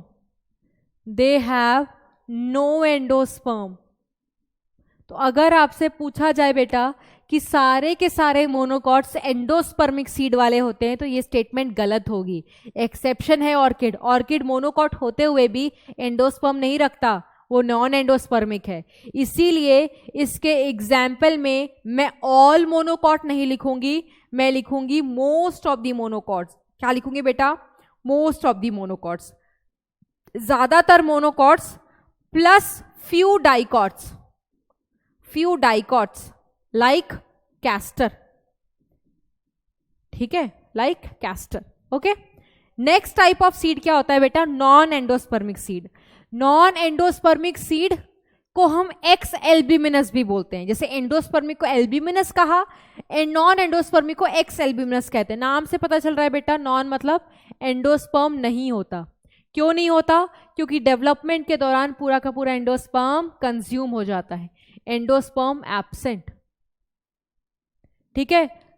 मटर एक डाइकॉट है बेटा, बीन भी एक डाइकॉट प्लांट है, ग्राउंडनट भी डाइकॉट है, ठीक है, प्लस ऑर्किड अभी बताया ना, ऑर्किड भी नॉन एंडोस्पर्मिक होता है बेटा, नॉन एंडोस्पर्मिक, जबकि ऑर्किड क्या है? मोनोकॉट, ठीक है। तो अगर स्टेटमेंट पूछा जाए बेटा कि all dicots have non-endospermic seed, तो ये स्टेटमेंट सही होगी या रॉन्ग होगी? क्या होगी स्टेटमेंट बेटा? ये स्टेटमेंट फॉल्स होगी। क्यों? Since castor is dicot but endosperm is present. देखा था ना, कैस्टर किसका एग्जाम्पल था बेटा? एंडोस्पर्मिक सीड का, ठीक है। तो ऑल डाइकॉट यहां पे भी नहीं आएगा। एग्जाम्पल में क्या आएगा? इसके एग्जाम्पल में आएगा most of the dicots plus few monocots like orchids. ये एग्जाम्पल में आएगा नॉन एंडोस्पर्मिक सीड के, ठीक है। और एक रहता है बेटा आपका पेरिस्पर्मिक सीड। क्या रहता है बेटा आपका? Perispermic seed. पेरिस्पर्मिक सीड क्या होते हैं? Seeds in which remains of nucellus is seen. अब होता क्या है बेटा, आपको पता है कि ये ओव्यूल है, ये जो ओव्यूल है बेटा, दिस इज ओव्यूल, ठीक है। यही फर्टिलाइज जब हो जाता है तो क्या बनाता है? After fertilisation it get converted into the seed. ये पता है ना आपको? तो होता क्या है बेटा, ओव्यूल के बहुत सारे पार्ट्स होते हैं, आपको पता है ओव्यूल के पास पेरेनकाइमेटस सेल होता है मास का, इसको हम क्या बोलते हैं बेटा? इसको हम बोलते हैं न्यूक्लियस। तो जब फर्टिलाइजेशन हो जाती है ना बेटा, तो ओव्यूल सीड में कन्वर्ट हो जाता है और इसके जो ओव्यूल के पार्ट है ना, सब डीजेनरेट हो जाते हैं। बट समटाइम्स ऐसा भी होता है कि न्यूक्लियस डीजेनरेट नहीं करता, न्यूक्लियस इज रिमेन्ड, न्यूक्लियस रह जाता है इनसाइड ओव्यूल। तो अगर ऐसा ओव्यूल जिसके अंदर न्यूक्लियस रह गया है, अगर वो ओव्यूल सीड में कन्वर्ट होगा, तो उसके अंदर भी, ऐसे सीड में भी बेटा रिमेन्स ऑफ न्यूक्लियस दिखाई देते हैं। उस रिमेन्स ऑफ न्यूक्लियस को हम क्या कहते हैं बेटा? पेरिस्पर्म। तो ऐसी सीड को जिसमें पेरिस्पर्म है, इसको क्या कहते हो? इसको कहा जाता है बेटा, they are known as perispermic seed. तो जिस सीड में न्यूक्लियस का रिमेन्स दिखाई दे, ऐसी सीड को पेरिस्पर्मिक सीड बोलते हैं। और ऐसी सीड बनाने के लिए ओव्यूल्स में भी रिमेन्स रह जाता है न्यूक्लियस का, तभी ऐसी सीड बन रही है। तो एग्जाम्पल है बेटा, 11th में भी पढ़ा होगा, black pepper, beet, even castor. ठीक है, कैस्टर में भी पेरिस्पर्म रहते। तो कैस्टर के साथ देखो कितना एक्सेप्शन है, पेरिस्पर्मिक सीड भी है ये, डाइकॉट होने के बावजूद कैसी सीड है बेटा? ये एंडोस्पर्मिक सीड है। तो कैस्टर के साथ बहुत सारी बातें जुड़ी हैं जो आपको बेटा याद रखनी है। नहीं याद रखोगे मार्क्स नहीं होगा, क्योंकि ये फैक्चुअल चीज है बेटा, समझने वाली चीज तुम समझ चुके हो। ठीक है, अब जो चीजें आ रही है वो फैक्चुअल है। ठीक है, फैक्ट्स है, आपको थ्योरी पार्ट है, आपको याद करना पड़ेगा। ओके, नेक्स्ट हम पढ़ेंगे सीड का स्ट्रक्चर। तो एक टिपिकल सीड में क्या क्या होता है बेटा? एक टिपिकल सीड में होता है सीड कोट। सीड कोट कौन बनाएगा? अगर ओव्यूल सीड बना रहा है बेटा, तो ओव्यूल की कवरिंग क्या बनाएगी? सीड की कवरिंग। सीड की कवरिंग को क्या कहते हैं? सीड कोट कहते हैं। ओव्यूल की कवरिंग को क्या कहते हैं? इंटेग्यूमेंट कहते हैं। तो देखो सीड कोट होता है। सीड कोट किससे बनता है? इंटेग्यूमेंट से, integument of ovule. Seed coat का काम क्या है? कोट हम पहले ना बेटा, ठंड लगती है जब, तो हमें ठंड से बचाने के लिए, तो कोट वर्ड का काम क्या होगा बेटा? प्रोटेक्शन प्रोवाइड करने के लिए। तो ये किसको प्रोटेक्शन प्रोवाइड करता है? एम्ब्रियो को। Outer layer of seed coat को हम क्या कहते हैं? टेस्टा। और इनर वाले को हम क्या कहते हैं बेटा? टेगमेन। ठीक है, सीड कोट की दो लेयर होती है, the outer and the inner. Outer one is called as testa and the inner one is called as tegmen. ठीक है, और ये दोनों मिलकर मिला दो तो क्या बन जाता है बेटा? सीड की कोट, सीड की covering. The micropyle remains as a small pore in the seed coat. Micropyle क्या होता है बेटा? चना देखा है? देखा ही होगा बेटा, खाते हो, देखा बिल्कुल होगा। तो इस चने पे देखना, एक स्कार के बारे में बताया था, और एक छोटा सा पोर होता है, वो क्या है बेटा? माइक्रोपाइल। वो क्या है? माइक्रोपाइल, जो कि होता है पोर। तो ये छेद यहां पर क्यों प्रेजेंट है? सो दैट उसमें आसानी से ऑक्सीजन की एंट्री हो सके और वाटर हो चला जाए, तभी तो बेटा सीड जर्मिनेट करेगा। स्प्राउट खाते होगे ना बेटा घर में, सीड को भिगोते हो, तो अगर ज़्यादा दिन के लिए भिगोते हो, और या मम्मी लोगों को देखना होगा, जैसे आलस भरा हुआ है लोगों में, तो स्प्राउट तो आजकल सब्जी वाले भी बेचते हैं। नहीं तो पुराने जो टिपिकल क्लासिकल टाइम है, मम्मी लोगों को भी आता है बेटा, मम्मी लोग भी घर में अंकुरित चना सुना होगा, है ना, विच इज़ वेरी हेल्दी। तो क्या करते हैं, काले चने को, मूंग की दाल जो होती है, सॉरी ग्रीन वाली जो होती है, शायद वही होती है तुम्हारी मैम को, हाँ यस हाँ ठीक है। तो आपने देखा होगा काला चना का स्पेशली, तो काले चने को भिगो देते हैं पानी में, ठीक है, और पानी में भिगोने के बाद ओवरनाइट उसको एक कॉटन के कपड़े में डाला जाता है और उसको बांध करके काफ़ी टाइम के लिए छोड़ दिया जाता है ओवरनाइट। तो आपने देखा होगा उसमें से लंबा लंबा वाइट कलर का कुछ निकलता है, तो वो क्या है बेटा? स्प्राउट्स है, एंड वो ये दर्शा रहा है कि तुम्हारी सीड जर्मिनेट कर गई है। तो सीड जर्मिनेशन के लिए आपको ऑक्सीजन और पानी जाना चाहिए, तभी तो सीड जर्मिनेट करेगी, तभी तो वो स्प्राउट करेगी, ठीक है। तो जर्मिनेशन के लिए वो पोर प्रेजेंट है, सो दैट वहाँ से ऑक्सीजन और पानी जा सके, जो सीड की जर्मिनेशन के लिए काम आएगा, वही लिखा हुआ है, ठीक है। साथ ही साथ सीड कोट के अलावा इनके पास क्या होता है बेटा? इनके पास होता है एंडोस्पर्म। एंडोस्पर्म सीड में प्रेजेंट हो सकता है और एब्सेंट भी हो सकता है। एंडोस्पर्म तो देखो सारे फ्लावरिंग प्लांट में बनेगा ही बनेगा। होता क्या है, किसी किसी में एंडोस्पर्म बचा रह जाता है, for example most of the monocots, और किसी किसी में एंडोस्पर्म पूरा का पूरा कंज्यूम हो जाता है, for example most of the dicots. तो प्रेजेंट किस में होता है बेटा? मोस्ट ऑफ द मोनोकॉट्स में, मोस्ट ऑफ द मोनोकॉट्स में। और एब्सेंट किस में हो जाता है बेटा? मोस्ट ऑफ द डाइकॉट्स में। मैं ऑल नहीं लिख रही क्योंकि दोनों में आपको एक्सेप्शन बताया है, ठीक है। और एक टिपिकल सीड के पास क्या होता है बेटा, एम्ब्रियो, और यही एम्ब्रियो आगे जाकर के एक आपको मैच्योर प्लांट प्रोवाइड करेगा और यही आगे जाकर के जनरेशन को कंटिन्यू करेगा। तो 3 पार्ट्स होते हैं एक सीड के, seed coat, endosperm and the embryo, ठीक है। आगे देखो, आगे हम बात करते हैं about the dormancy and the seed germination, about the dormancy and the seed germination. देखो डॉर्मेंसी क्या है, आपने सुना होगा अबाउट डॉर्मेंट वॉल्केनोज, जो स्लीपिंग वॉल्केनोज कहलाते हैं, जो फटते नहीं हैं, सोए रहते हैं, इनएक्टिव, है ना। तो डॉर्मेंसी का मतलब होता है इनएक्टिव, ये वर्ड 11th क्लास में सुना होगा, ठीक है। तो सीड डॉर्मेंसी तब हम बोलते हैं जब सीड जर्मिनेट नहीं कर रही। जैसे आपके किचन में इतनी सारी सीड्स पड़ी हुई है बेटा जार में, तो क्या वो स्प्राउट करते रहती हैं? जार में पड़ी हुई है, काला चना, वाइट चना, राजमा, इतनी सारी दालें हैं, तो अपने आप जर्मिनेट करती रहती है? नहीं, जर्मिनेट नहीं कर रही है, तो वो सारी डॉर्मेंट सीड है, और उस कंडीशन को हम क्या कहते हैं, डॉर्मेंसी। तो डॉर्मेंसी क्या होती है बेटा, it is the state of inactivity, ठीक है, जब एम्ब्रियो इनएक्टिव है, जब सीड जर्मिनेट नहीं कर रहा है, ठीक है। तो ये एक किसकी स्टेट है, इनएक्टिव स्टेट है, इसमें सीड जर्मिनेट नहीं कर रहा है, और इस टाइम पर जो इसका मॉइस्चर कंटेंट होता है वो काफी घट जाता है। आप देखो ना, आपके घर में बेटा काला चना होता है, तो उसका मॉइस्चर है उसमें कुछ नहीं, दैट डिक्रीजेस बाय 10 to 15%। जब उसको पानी वानी दे तो फिर से फूल जाता है, ठीक है, इम्बाइब हो जाता है, इम्बाइबिशन कहते हैं इसको, फिर से उसको निकाल के रख दो, डिहाइड्रेट हो जाएगा, ठीक है। सो जब आपके डॉर्मेंसी वाले स्टेज में एक सीड होती है तो उसका मॉइस्चर कंटेंट घट जाता है, रिड्यूस बाय 10 to 15% ओनली। अब जर्मिनेशन क्या होती है, इसकी ऑपोजिट मतलब जब उसमें स्प्राउटिंग हो, एक सीड है, एक सीड बेटा प्लूम्यूल बना ले और रेडिकल बना ले, तब हम कहते हैं सीड क्या हो गई है बेटा, germinate.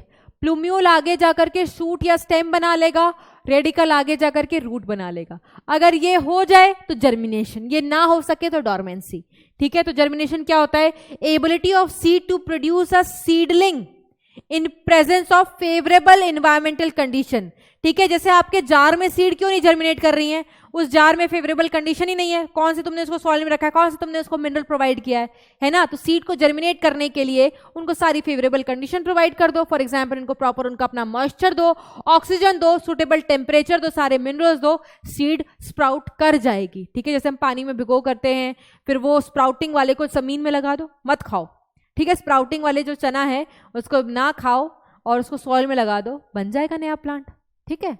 So that is said to be germination. उसके बाद एनसीईआरटी में लिखा हुआ सारी बातें एनसीईआरटी की, कुछ एक्स्ट्रा नहीं बताई जा रही हैं। आप एनसीईआरटी रीडिंग लगाना बेटा, that would be your homework, and when you will read, so every line is from the NCERT, that is why तुम्हें एनसीईआरटी का स्क्रीनशॉट नहीं मिलेगा, क्योंकि ऑलरेडी सब कुछ लिखा हुआ है बेटा, A to Z is written, ठीक है। Next, what are the advantages of seed to angiosperm. देखो सीड के पास बेटर एडेप्टिव स्ट्रैटेजीज हैं, ठीक है। क्यों? क्योंकि seed is the product of sexual reproduction, और जहां सेक्सुअल रिप्रोडक्शन वहां वेरिएशन, जहां वेरिएशन वहां ज्यादा बेटर एडेप्टेशन, ठीक है। Sufficient food reserve for nourishment of young seedlings, yes, seed खाते भी तो हैं, हम भी तो खाते हैं बेटा, ठीक है। और यंग सीडलिंग्स के लिए भी सफिशिएंट फूड रिजर्व है, सो दैट यंग सीडलिंग जब जर्मिनेट करे उनको वो खाना मिल सके जर्मिनेशन के लिए। प्रोटेक्शन मिलती है यंग एम्ब्रियो को, किसकी वजह से, सीड कोट की वजह। सीड कोट किसका पार्ट है, सीड का पार्ट है, ठीक है। और सीड क्योंकि सेक्सुअल रिप्रोडक्शन का रिजल्ट है तो वेरिएशन मिलता है। तो देखो क्या लिखा हुआ है, generate new genetic recombination. School में आए, बोर्ड्स में आए कि आखिर सीड के एडवांटेज क्या है, तो फटाफट ये 4 लाइन लिख दोगे। पहला लिख दोगे एडेप्टेशन मिलती है, दूसरा लिख दोगे रिजर्व फूड है यंग सीडलिंग के लिए, तीसरा लिख दोगे प्रोटेक्शन देता है सीड को, चौथा लिख दोगे न्यू जेनेटिक वेरिएशन, ठीक है। और क्या दिया हुआ है एनसीईआरटी में, एनसीईआरटी में लिखा हुआ है कि आखिरकार सीड हमारे बेसिस एग्रीकल्चर के। आखिर ऐसा सीड में क्या है which can be used for the basis of agriculture. तो 2 बातें कही गई हैं एनसीईआरटी में। देखो, seed forms the basis of agriculture, why, because they show what, they can show dehydration and they can show dormancy।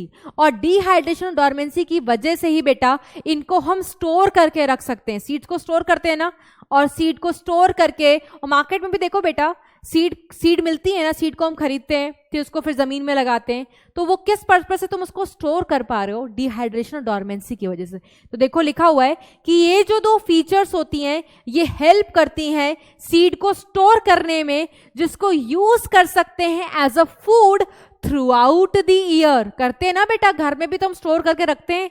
क्यों स्टोर कर पा रहे हो? क्योंकि तुम उसको डिहाइड्रेट कर सकते हो। वो इनएक्टिव स्टेज में जर्मिनेट नहीं कर रहा। नहीं तो सोचो जार में तुम्हारे काला चना है और वो जर्मिनेट कर जाए तो जार में से ही पेड़ निकले और पेड़ चीरता हुआ, छत को चीरता हुआ बाहर निकल जाए। ऐसा नहीं हो रहा है ना। क्यों नहीं हो रहा? क्योंकि वो सीड डिहाइड्रेटेड है। क्यों? क्योंकि वो सीड डॉर्मेंट है, तो they are not germinating. That is why तुम उसको स्टोर कर सकते हो throughout and can be used as food as well. ठीक है, and also to raise crops in the next season, और चाहो तो उनका फेवरेबल कंडीशन में डाल के उनको जर्मिनेट करा लो। अब मेरा अगला सवाल है, क्या जब मर्जी तुम सीड को निकालो और जर्मिनेट करा सकते हो? ऐसा है क्या?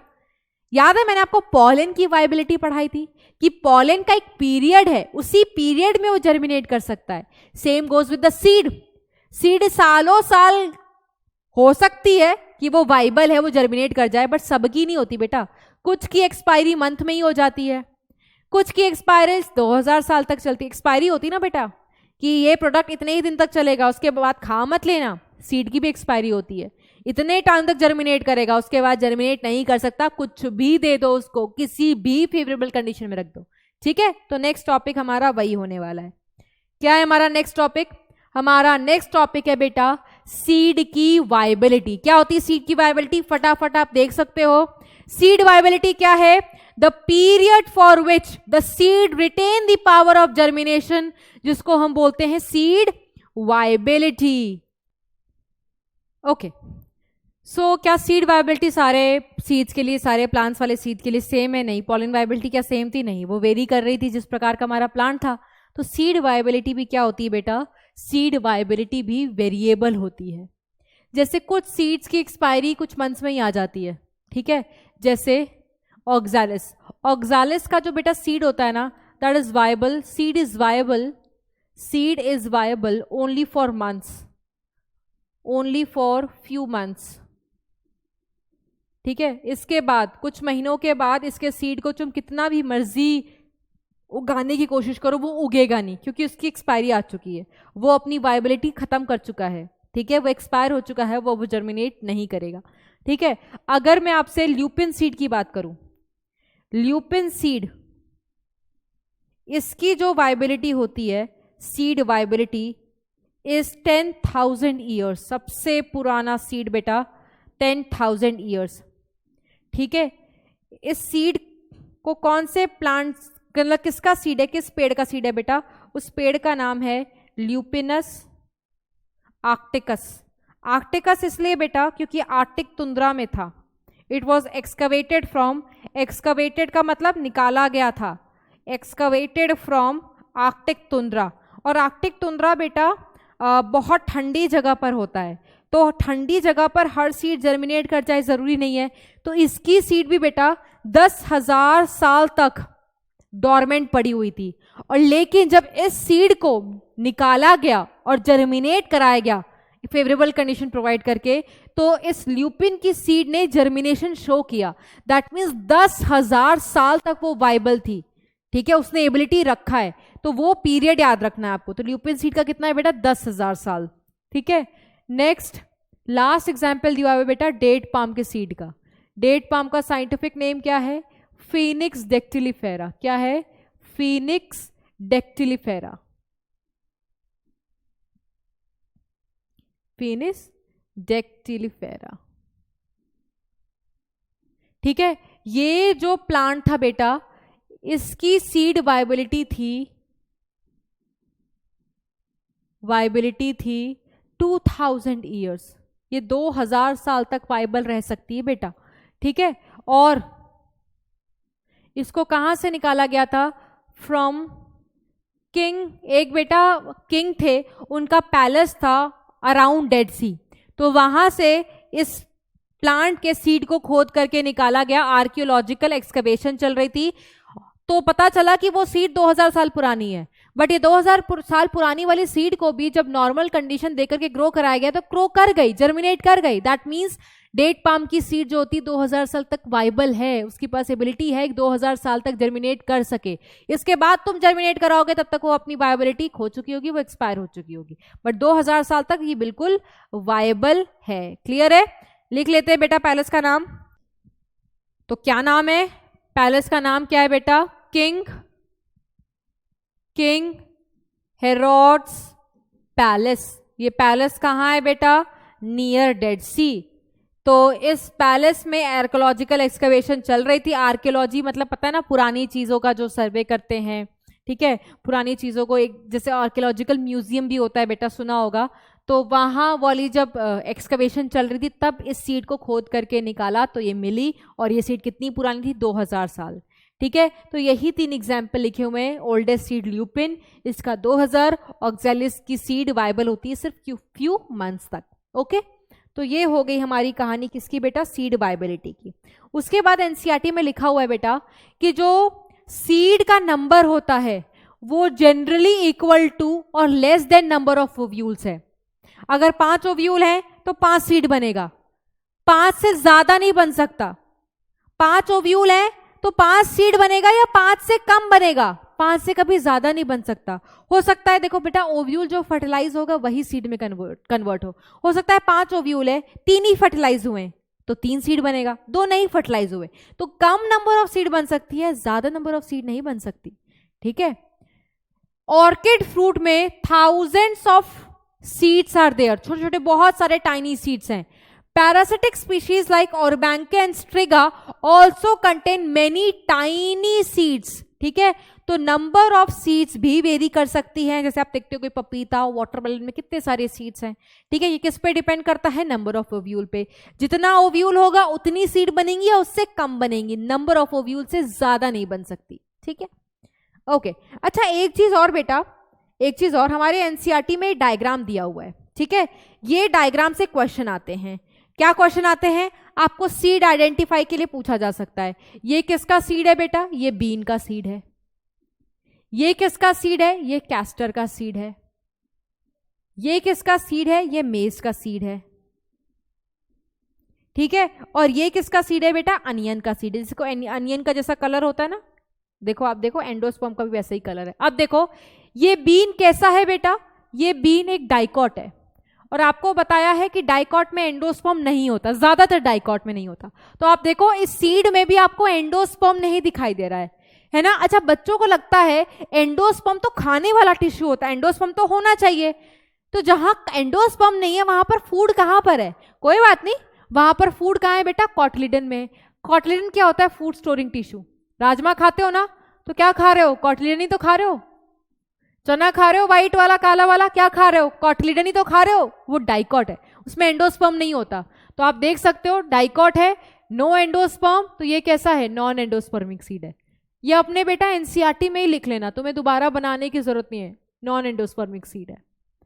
अब आपको पता है कैस्टर भी क्या है? कैस्टर भी डाइकॉट है, तो इसके पास नहीं होना चाहिए था एंडोस्पर्म। बट आप देख सकते हो डायग्राम में एंडोस्पर्म प्रेजेंट है ना, एंडोस्पर्म प्रेजेंट। इसीलिए कैस्टर क्या बन गया था? डाइकॉट का एक्सेप्शन। और क्योंकि इसके पास एंडोस्पर्म है, इसकी सीड को हम क्या बोलेंगे बेटा? इसकी सीड को हम बोलेंगे endospermic seed.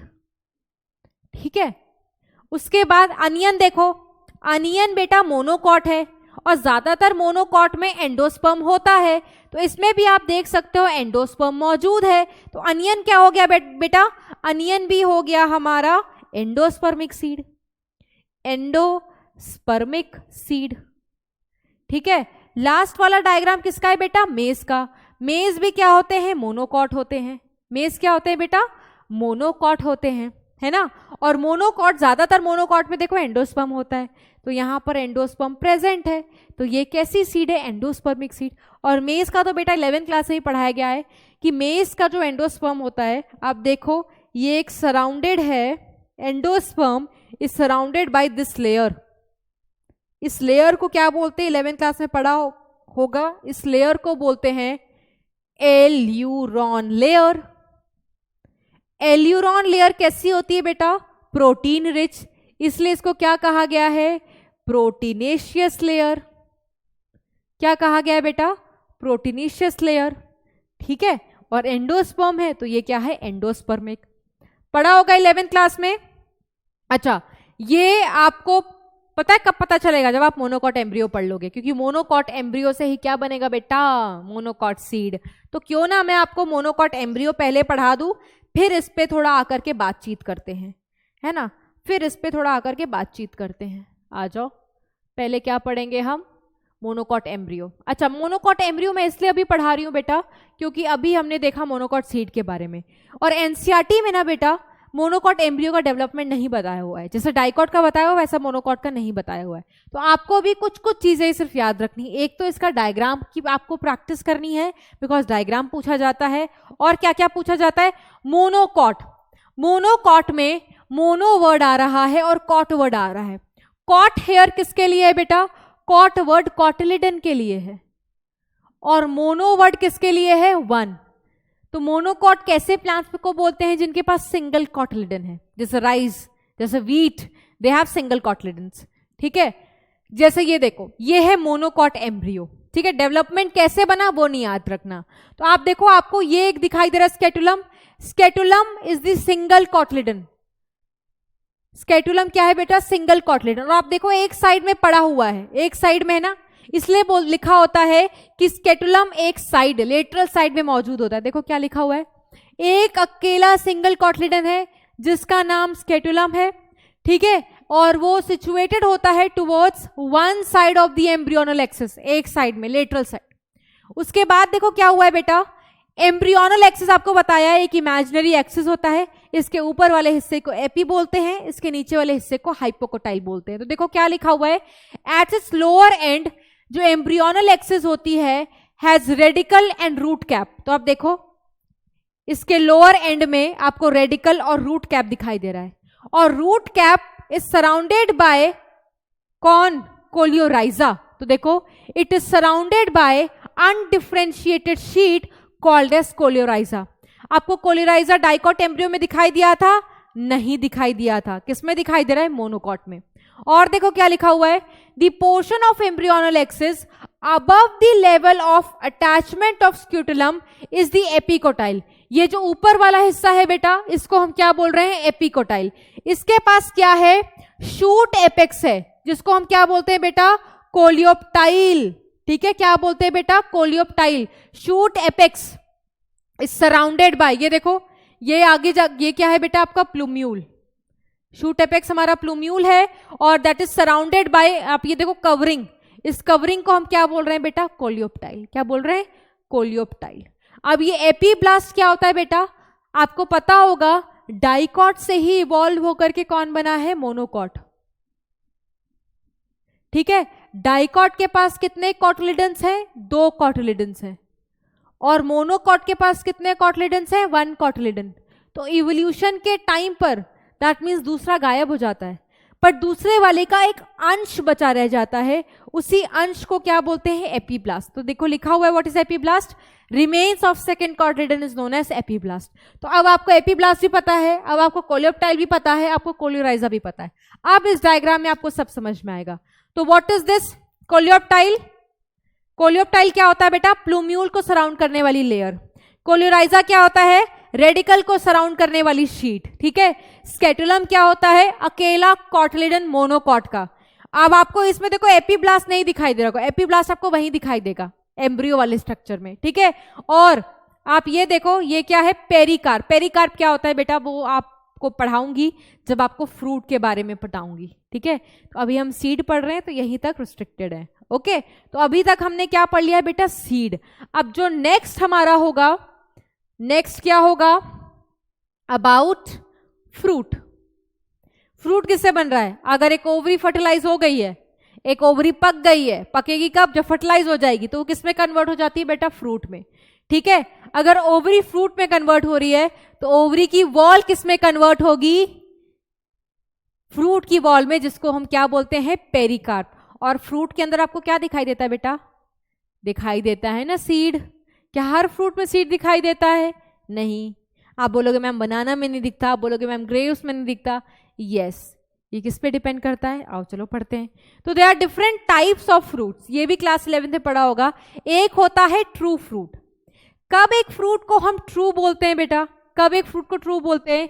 When it develops from ovary, when it develops from ovary.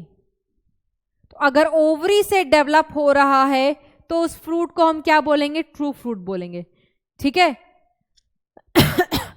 ज्यादातर फ्रूट्स की जो हम बात करते हैं they are true fruits because they develop from the ovary. अच्छा बच्चों से मैं पूछती हूँ ना, फल और एक सब्जी में क्या फर्क है? तुम बताओगे एक फल और सब्जी में क्या फर्क है? कमेंट करना और बताना फल और सब्जी में क्या फर्क है। बच्चों वाला डिफरेंस मत देना, फल सुंदर होता है, सब्जी मटमैली होती है, फल महंगा होता है, सब्जी सस्ती होती है, फल फ्रूट वाला बेचता है, सब्जी सब्जी वाला बेचता है। बेटा इन डिफरेंस के अलावा डिफरेंस मुझे बताना कि क्या क्या डिफरेंस आप जानते हो, कमेंट बॉक्स में कमेंट करके, ठीक है। कमेंट बॉक्स में कमेंट करके, आपको पता है मैडम कमेंट पढ़ती हैं, ठीक है। नेक्स्ट टाइप ऑफ फ्रूट क्या होता है बेटा? False fruit. What is false fruit? The one which develops other than ovary, other than ovary, ovary के अलावा। जैसे आप नाशपाती खाते हो, वो ओवरी वाला पार्ट नहीं खा रहे, आप थैलेमस खा रहे हो, ठीक है। आप सेब खाते हो बेटा, सेब भी क्या है? फॉल्स फ्रूट है, क्योंकि आप ओवरी वाला पार्ट नहीं खा रहे, आप थैलेमस खा रहे हो, ठीक है। स्ट्रॉबेरी, स्ट्रॉबेरी और काजू, ये सारे कैसे हैं बेटा?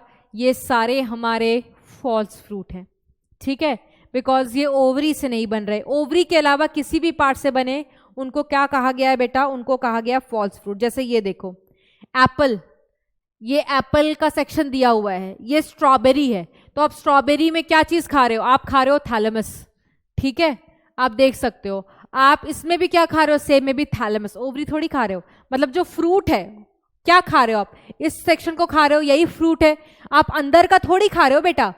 ये अंदर वाली जो है ना ये ओवरी है। आप याद करो सेब में तो ये पार्ट हम काट के निकाल देते हैं, जो ओवरी और सीड वाला पार्ट होता है बेटा उसको तो हम काट के नहीं निकाल देते, आप सिर्फ यही वाला पोर्शन तो खाते हो। और ये क्या है बेटा? ये तो थैलेमस है, क्योंकि हम थैलेमस ये फ्रूट वाला खा रहे हैं, फ्रूट जो थैलेमस है, that is why it is false fruit. यहां पे भी इट इज फॉल्स फ्रूट, ठीक है, ओके। पार्थेनोकार्पिक फ्रूट क्या होता है बेटा? कार्पिक का मतलब होता है फ्रूट, और पार्थेनो में पार्थिन वर्ड जो आ रहा है दैट इज फॉर वर्जिन। तो ऐसे फ्रूट को वर्जिन फ्रूट क्यों कहा गया है? बिकॉज ये फ्रूट बिना फर्टिलाइजेशन के बन जाते हैं। Yes, fruit formed without fertilization, fruit formed without fertilization, ठीक है। such fruit is known as parthenocarpic fruit, parthenocarpic fruit, and such phenomena is known as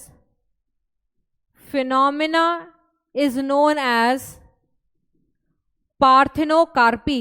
अच्छा आप खुद सोचो बेटा, फर्टिलाइजेशन हुई ही नहीं है तो सीड दिखाई देगा नहीं।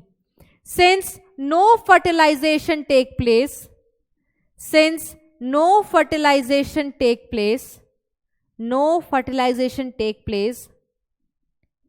fruits are seedless, सीड बनती ही नहीं है बेटा, ठीक है। जैसे आप खाते हो ना बेटा, क्या खाते हो आप? बनाना खाते हो, ठीक है। बनाना में सीड दिखती है नहीं, अगर दिखती ना आपको तो जो बनाना में आपको काला डॉट दिखाई देता है ना, वहां पे पूरी सीड बनी होती है, और हर बाइट में कच कच करते तो सीड आता, ठीक है। ग्रेप्स खाते हो छोटे छोटे वाले, सीड होती है नहीं। तो ये दोनों कैसे फ्रूट है बेटा? पार्थेनोकार्पिक फ्रूट है। बट मार्केट में बेटा बड़े बड़े जो अंगूर मिलते हैं ना उसमें सीड होता है, दैट मीन्स वो पार्थेनोकार्पी वाला नहीं है। जिसमें सीड नहीं है सिर्फ वही पार्थेनोकार्पी वाला। इवन आपको बनाना भी ऐसा मिलता है, ठीक है, बहुत रेयर खाया होगा शायद आपने, उसमें भी सीड मिलती है, दैट मीन्स वो भी पार्थेनोकार्पी वाला नहीं है। जिसमें सीड नहीं है वो पार्थेनोकार्पी वाला है, ठीक है। ऐसा भी होता है बेटा, अगर आप ओवरी पे डायरेक्टली एक हार्मोन है, कौन सा हार्मोन? ऑक्सिन, 11th क्लास में पढ़ा होगा। इस हार्मोन का काम होता है पार्थेनोकार्पी इंड्यूस कराना, ठीक है, तो वो क्या करता है, ऑक्सिन स्प्रे किया और ये ओवरी को बिना फर्टिलाइजेशन कराए, विदाउट फर्टिलाइजेशन, किस में कन्वर्ट कर देता है बेटा, फल में. Without fertilization gets converted into fruit. ठीक है, इस तरीके के फ्रूट को पार्थेनोकार्पी बोलते हैं, क्योंकि फर्टिलाइजेशन हुई नहीं, कोई सीड नहीं बनता. क्लियर है? तो these are the 3 types of fruit जो आपके एनसीईआरटी में दिए हुए हैं, जो आपको पढ़ाया गया है. जो डायग्राम दिया हुआ था वो भी हमने कर लिया. All right, okay okay. तो अब हम चलेंगे बेटा अपने नेक्स्ट टॉपिक की तरफ, that is the last topic of the NCERT. और उसके बाद हम एनसीईआरटी की रीडिंग भी लगाएंगे इस पर्टिकुलर टॉपिक की, दैट इज एपोमिक्सिस. ठीक है, एपोमिक्सिस क्या है?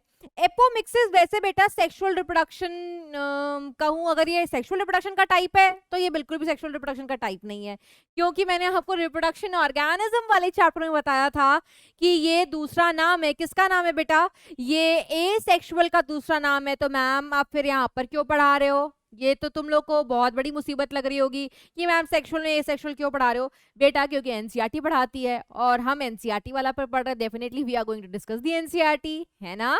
आओ समझते हैं, है क्या? बहुत इजी है बेटा. अगर मैं आपको थोड़ा सा डिटेल में पढ़ाऊं तो एपो का मतलब क्या होता है? इस वर्ड को तोड़ो, 2 वर्ड मिलेगा, एक मिलेगा एपो और एक मिलेगा मिक्सिस. और मैंने ये बात again I would say reproduction organism में पढ़ाई हुई है. एपो का मतलब क्या होता है बेटा? एपो का मतलब होता है अवे फ्रॉम.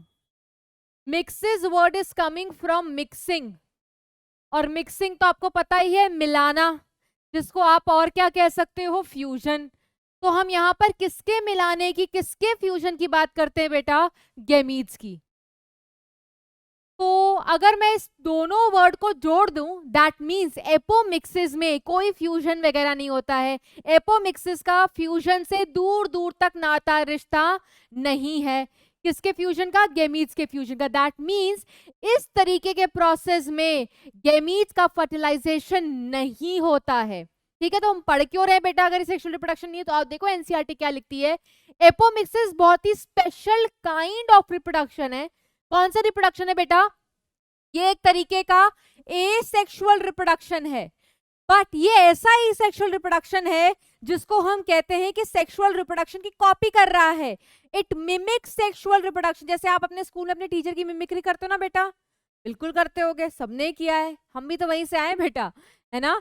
तो मिमिक का मतलब कॉपी करना. अब हम कह रहे हैं एसेक्सुअल है ये, एपोमिक्सिस एसेक्सुअल है. इसको एसेक्सुअल क्यों कह रहे हैं? क्योंकि बेटा गैमीट का फ्यूजन नहीं हो रहा, गैमीट का फर्टिलाइजेशन नहीं हो रहा. बट हम ये कह रहे हैं कि ये सेक्सुअल को कॉपी कर रहा है. ऐसा क्यों? बिकॉज बेटा सेक्सुअल में सीड बनता है और एपोमिक्सिस भी एक सीड बनाने का तरीका है. ठीक है, एपोमिक्सिस भी सीड बनाने का तरीका. तो तुम बोलोगे मैम सीड बनाने का तरीका है तो इसको फिर एसेक्सुअल क्यों कह रहे हो? क्योंकि बेटा इसमें गैमीटिक फर्टिलाइजेशन नहीं हो रहा. इसमें क्योंकि सिर्फ सीड बन रहा है, और सीड किसका प्रोडक्ट होता है? सेक्सुअल रिप्रोडक्शन का प्रोडक्ट होता है. इसीलिए हम कहते हैं ये एक प्रकार का एसेक्सुअल रिप्रोडक्शन है जो सेक्सुअल की कॉपी कर रहा है. और एनसीईआरटी लिखती है बेटा there are some special plants, उनमें ही ये प्रेजेंट होगा. सारे के सारे प्लांट्स इस तरीके का इतना अद्भुत फिनोमिना शो करे, दिस इज नॉट कंपल्सरी. इस फिनोमिना को शो करने के लिए इसके जीन्स होने चाहिए. दैट मीन्स ये कैसा प्रोसेस है? ये जेनेटिकली कंट्रोल्ड प्रोसेस है.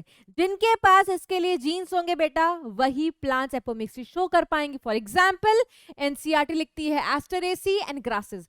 एस्टरेसी सोच रहे हो कि कौन सी फैमिली होती है?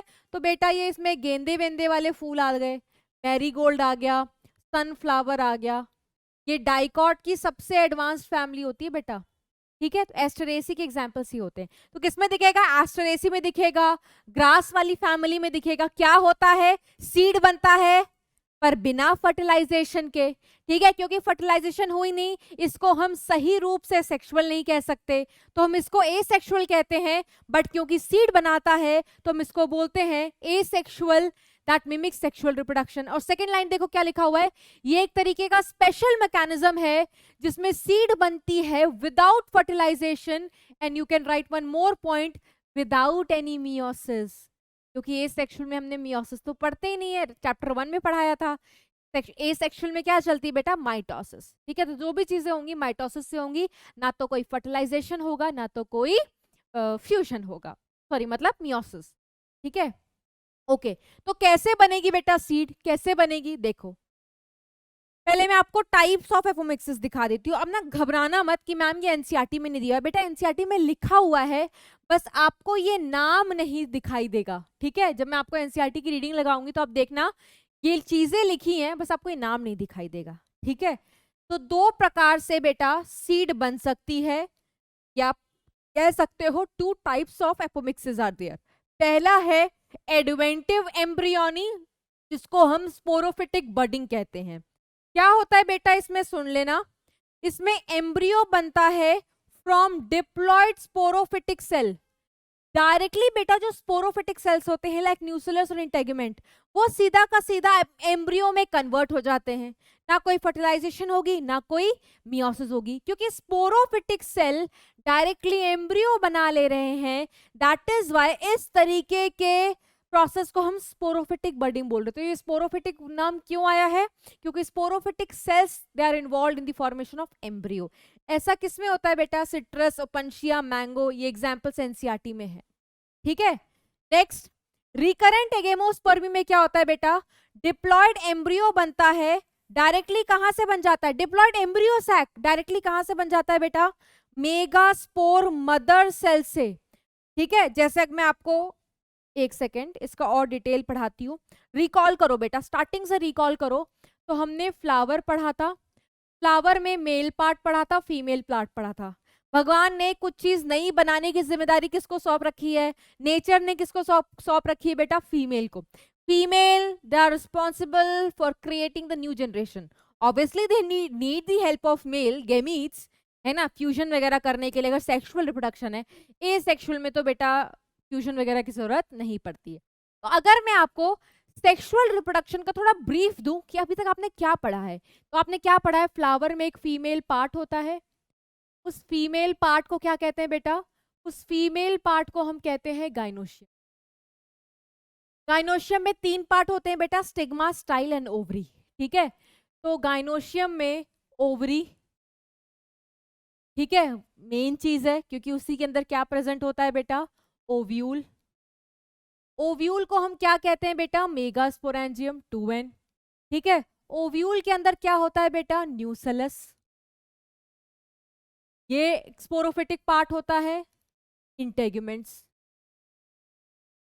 ठीक है, ये भी क्या होता है बेटा, 2n। ये सारे 2n है। अब न्यूसेलस की एक सेल जो माइक्रोपाइल की तरफ होती है वो बड़ी हो जाती है, उसका न्यूक्लियस प्रोमिनेंट हो जाता है, उसका साइटोप्लाज्म डेंस हो जाता है। याद आया, सब पढ़ाया हुआ है। और वो किसकी तरह बिहेव करते हैं बेटा, मेगास्पोर मदर सेल। ये भी क्या होगी बेटा, 2n। मदर सेल बन गई। अब नेक्स्ट प्रोसेस क्या होता है बेटा, नेक्स्ट प्रोसेस होता है मियोसिस का।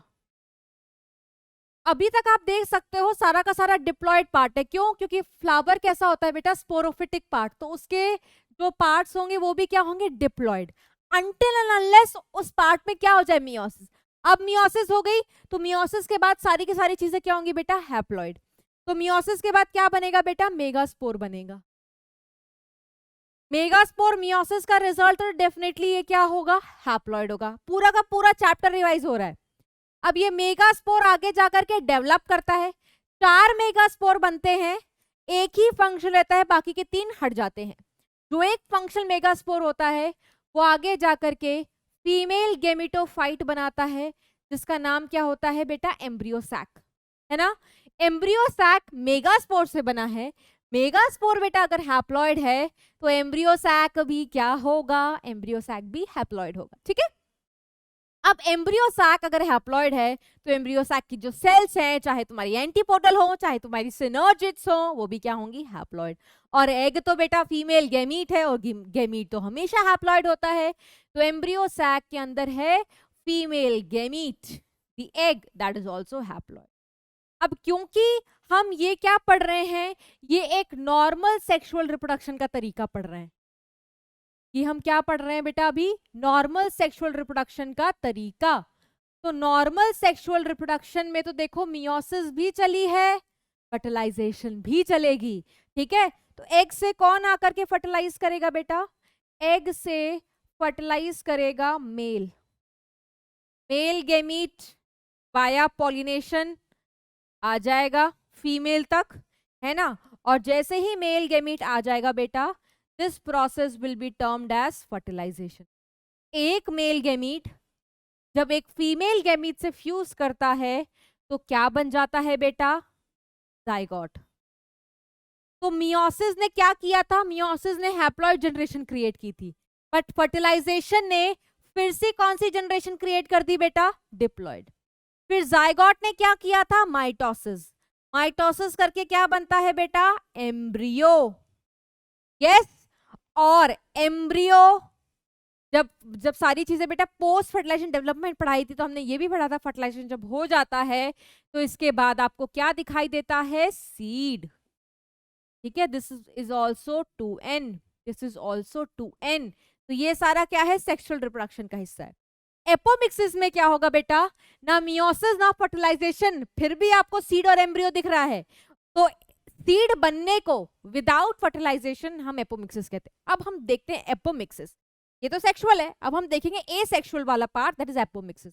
तो हमने क्या पढ़ा? हमने ये पढ़ा होता क्या है कि ये जो न्यूसेलस है, ये जो न्यूसेलस है इंटेगुमेंट, ये कैसे पार्ट है? Sporophytic part. These are what? These are sporophytic part, sporophytic part, ठीक है। देखो यहां क्या लिखा हुआ है कि डिप्लॉयड स्पोरोफिटिक सेल्स जो न्यूसेलस और इंटेगुमेंट्स होते हैं, ठीक है, वो डायरेक्टली क्या बना लेते हैं बेटा? वो डायरेक्टली बना लेते हैं एम्ब्रियो। क्या बना लेते हैं बेटा? डायरेक्टली बना लेते हैं एम्ब्रियो। समझ आ रहा है? यस, ठीक है। तो वो चीज लिखते हैं बेटा हम यहाँ पर। तो अब आपको क्या चेंजेस देखने को मिलेंगे? क्या चेंजेस देखने को मिलेगा? ये देखो, न्यूसेलस और इंटेगुमेंट, न्यूसेलस और इंटेगुमेंट सीधा का सीधा it will form, just a second, it will form embryo. Can you see बेटा? डायरेक्ट। तो इससे क्या हो रहा है? ये जो बीच के प्रोसेस थे जिसमें मियोसिस और फर्टिलाइजेशन था, ये सारा का सारा स्किप हो गया। एक न्यूसेलस जो कि एक डिप्लॉयड सेल होता है, एक डिप्लॉयड स्पोरोफिटिक सेल है, ये डायरेक्टली कूद के क्या बना लेगा? एम्ब्रियो। तो इस तरीके से एम्ब्रियो बन गया, तो एम्ब्रियो फिर आगे किस में कन्वर्ट हो जाएगा? सीड में। तो इस तरीके से सीड के बनने को हम क्या कहते हैं बेटा? Sporophytic budding. Sporophytic budding which is the type of apomixis, जिसमें सीड बनता है बिना किसी फर्टिलाइजेशन और मियोसिस के। दूसरा तरीका क्या था? रिकरेंट एगेमोस्पर्मी। इसमें क्या हुआ था बेटा? इसमें क्या हुआ था तो देखना, इसमें एमएमसी, ये है ना हमारी एमएमसी, मेगास्पोर मदर सेल। इस मेगास्पोर मदर सेल ने क्या किया था? देखो आपको पता है मदर सेल का काम होता है मियोसिस कर जाना, but in apomixis MMC will not undergo meiosis, will not undergo meiosis। तो बेटा अगर मियोसिस हुई नहीं तो कोई हैप्लॉइड स्ट्रक्चर बनेगा? नहीं बनेगा। तो एमएमसी करती क्या है? This MMC gets converted into a diploid embryo sac। Diploid embryo sac. अगर एमएमसी हुई होती बेटा तो एम्ब्रियो सैक तुम्हारे हैप्लॉयड बनते, बट ये एम्ब्रियो सैक कैसा बन रहा है? डिप्लॉयड। मतलब ये जो एम्ब्रियो सैक बनेगा इसमें जो एग होगी, अब आपके हिसाब से ये एग हैप्लॉयड होगी? नहीं, एग हैप्लॉयड तब होती मेरे बच्चों जब मियोसिस हुई होती, क्योंकि हम कहते हैं ना एम्ब्रियो सैक मियोसिस का रिजल्ट है, इसलिए एम्ब्रियो सैक के जितने भी सेल्स है, चाहे सिनर्जिड, चाहे एंटीपोडल, चाहे एक सेल, वो भी हैप्लॉइड होती है। बट क्योंकि यहाँ पर मियोसिस हुई नहीं, ये जो एम्ब्रियो सैक बन करके आ रहा होगा, ये एम्ब्रियो सैक, ये भी हैप्लॉइड नहीं होगा फिर। तो इसकी जो एक सेल है वो भी कैसे होगी बेटा? डिप्लॉइड। अगर ये एक सेल ऑलरेडी डिप्लॉयड है तो क्या ये मेल गेमेट से फर्टिलाइज करेगी? अगर करती तो 3n जाइगोट बनता, ट्रिप्लॉइड जाइगोट। ऐसा तो नहीं हो रहा है ना। दैट मीन्स अब इस एग को बेटा मेल की जरूरत ही नहीं है, इस फीमेल को मेल की जरूरत ही नहीं है, ऑलरेडी 2n है। तो ये एग फिर क्या करती है बेटा, सीधा का सीधा बिना किसी फर्टिलाइजेशन के कन्वर्ट हो जाएगी बेटा डिप्लॉयड एम्ब्रियो में, या आप कह सकते हो फिर ये सीधा सीधा कन्वर्ट हो जाएगी डिप्लॉयड सीड में। तो आप खुद देखो बेटा, इस फिनोमिना के थ्रू जो सीड फॉर्मेशन हो रही है, इस प्रोसेस में जो भी मैंने आपको दिखाया, ना तो कोई मियोसिस हो रही है, सॉरी, ना तो कोई मियोसिस हो रही है और ना इधर कोई फर्टिलाइजेशन होगी। Can you see students? नहीं, यहां पर भी ना कोई मियोसिस हुई ना फर्टिलाइजेशन। तो इस तरीके से एम्ब्रियो एसिड के बनने को, इस तरीके से एम्ब्रियो एसिड के बनने को हम क्या कहते हैं बेटा? एपोमिक्सिस। क्या बोलते हैं? एपोमिक्सिस। और जब एक एग बिना किसी फर्टिलाइजेशन के सीड में डेवलप हो जाती है, एम्ब्रियो में डेवलप हो जाती है, तो इस फिनोमिना को हम क्या कहते हैं? इस फिनोमिना को हम पार्थेनोजेनेसिस भी कहते हैं। वैसे तो बेटा पार्थेनोजेनेसिस वर्ड आप मेनली एनिमल्स के लिए इस्तेमाल करते हो, जैसे मेल हनी बी के केस में बताया था। बट इस तरीके से जब एग बिना फर्टिलाइज के आगे जब डेवलप करती है, तो इस तरीके के डेवलपमेंट को भी हम पार्थेनोजेनेसिस कह सकते हैं। एक बार नीट में ये क्वेश्चन भी आया था। बच्चे पार्थेनोकार्पी और पार्थेनोजेनेसिस में कंफ्यूज होते हैं, कंफ्यूज नहीं होना है। पार्थेनोकार्पी आ गया तो कार्पी फ्रूट का मतलब है, वहां पर क्या बोलोगे? पार्थेनोकार्पी फ्रूट के लिए इस्तेमाल किया जाता है। कैसे फ्रूट? जो बिना फर्टिलाइजेशन के बनते हैं। पार्थेनोजेनेसिस आ जाए तो ये एग के लिए इस्तेमाल किया जा रहा है, जब एग बिना फर्टिलाइजेशन के आगे डेवलपमेंट। ठीक है, ओके। तो ये है बेटा एपोमिक्सिस। और ये क्या कौन सा मेथड है? रिकरेंट एगेमोस्पर्मी, दूसरा टाइप ऑफ एपोमिक्सिस। और ये पहला टाइप ऑफ एपोमिक्सिस है स्पोरोफिटिक बडिंग। दोनों के एग्जाम्पल्स बेटा यहां पर लिखे हुए हैं। तो देखो क्या लिखा हुआ है, the diploid egg develops into a diploid embryo. फिर डिप्लॉयड एम्ब्रियो क्या करेगा? सीड में कन्वर्ट हो जाएगा। ये कहां पर दिखता है बेटा? एप्पल और नाशपाती में। ओके, अब हम एनसीईआरटी रीड कर लेते हैं बेटा। ये देखो, एपोमिक्सिस एंड पॉलीएम्ब्रियोनी। ठीक है, एपोमिक्सिस का मतलब क्या होता है बेटा? Away from mixing. पॉली का मतलब क्या होता है? मेनी। और एम्ब्रियोनी का मतलब presence of embryo, presence of embryo. तो जब एक ही ओव्यूल के अंदर बहुत सारे एम्ब्रियो बन जाए, कैसे बनेंगे बहुत सारे एम्ब्रियो? ये देखो, एक एम्ब्रियो तुम्हारा जाइगोट बना सकता है ना। दूसरा एम्ब्रियो एमएमसी भी तो बना ले रहा है, चाहे एपोमिक्सिस के थ्रू बना रहा हो। न्यूसेलस और इंटेगमेंट भी तो बेटा एम्ब्रियो बना ले रहे हैं, चाहे एपोमिक्सिस के थ्रू बना रहे हो। बना तो रहे ना। तो ऐसी कंडीशन आ सकती है बेटा कि एक ही सेल के अंदर you get to see so many embryo. तो ये कंडीशन कौन सी कहलाएगी? पॉली एम्ब्रियोनी। ठीक है, हम एनसीईआरटी की रीडिंग लगाते हैं। Although seeds in general are the products of fertilization. Obviously हमने यहां पर देखा था बेटा सीड फर्टिलाइजेशन का रिजल्ट था। बट आपसे पूछा जाए क्या सीड हमेशा फर्टिलाइजेशन का रिजल्ट है? तुम बोलोगे नहीं बाबा नहीं, वाई? क्योंकि एपोमिक्सिस के थ्रू भी सीड बन रहा है, आप देख सकते हो बोर्ड पर।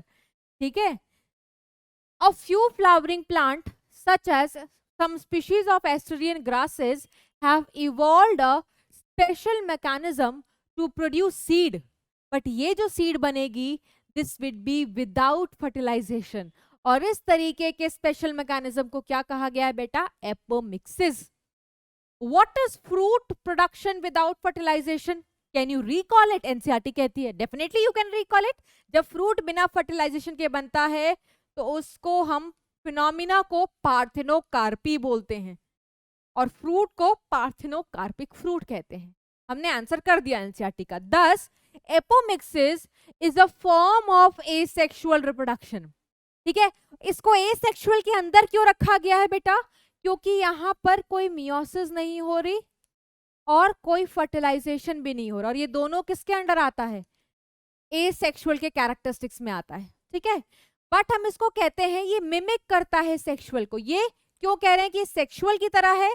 क्योंकि seed formation is present, seed formation is present. ठीक है, ये लिख लोगे, वैसे हमने सब लिखा हुआ है तो एनसीईआरटी में लिख लेना। देयर आर सेवरल वेज, बहुत सारे तरीके हैं बेटा, development of apomictic seeds. How you gonna define apomictic seed? Seed formed due to apomixis, seed formed due to apomixis। ठीक है, तो बहुत सारे तरीके हैं बेटा एपोमिक्सिस द्वारा सीड बनाने के, और एपोमिक्सिस द्वारा सीड बनते हैं तो सीड को एपोमिक्टिक सीड कहते हैं। ठीक है, इन सम स्पीशीज, कुछ स्पीशीज में क्या होता है कि diploid egg cell is formed without reduction division, और फिर वो डिप्लॉयड एग सेल किसमें डेवलप कर जाता है? एम्ब्रियो में, बिना किसी फर्टिलाइजेशन के। ये किसकी बात कर रहा है बेटा? ये रिकरेंट एगोमोस्पर्मी की बात कर रहा है। सेकेंड टाइप ऑफ मियोसिस जो हमने लिखा हुआ है, सेकेंड टाइप ऑफ मियोसिस। ये देखो, मैं आपको दिखाऊं क्या लिखा हुआ है, ये देखो कि डिप्लॉयड एग, ये दिस इज व्हाट बेटा, डिप्लॉयड एग। ये देखो, यही लिखा है एनसीईआरटी ने कि डिप्लॉयड एग बिना फर्टिलाइजेशन के किसमें कन्वर्ट हो जाता है? डिप्लॉयड एम्ब्रियो में। यही बताया है ना, इसमें इस डिप्लॉयड एग को बनाने के लिए कोई मियोसिस भी नहीं लगी, यही लिखा है एनसीईआरटी ने। उसके बाद देखो, more often as in many citrus and mango, क्या होता है इनमें? Citrus, mango and varieties of, हमारा सही है ना, citrus and mango varieties of varieties, some of the nucellars, I guess there are, just a second, need to check that it is the continuation of the NCERT or not.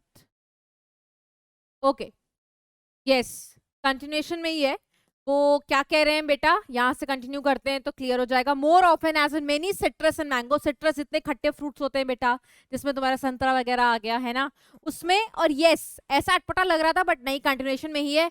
Mango varieties, some of the nucellar cells surrounding the embryo sac start dividing, protrude into the embryo sac and develops into the embryos। तो यहां पर क्या बता रहे हैं कि nucellus की sales, nucellar sales क्या है बेटा? Nucellar cells, cells of the nucellus हैं। तो ये यहां पर क्या बता रहे हैं कि ऐसा किसमें होता है बेटा? सिट्रस एंड मैंगो में। हमने भी लिखा हुआ है ना, देखो कॉपी खोल के लिखवाया है मैंने आपको, स्पोरोफिटिक बर्डिंग में। तो न्यूसेलर सेल्स क्या करते हैं?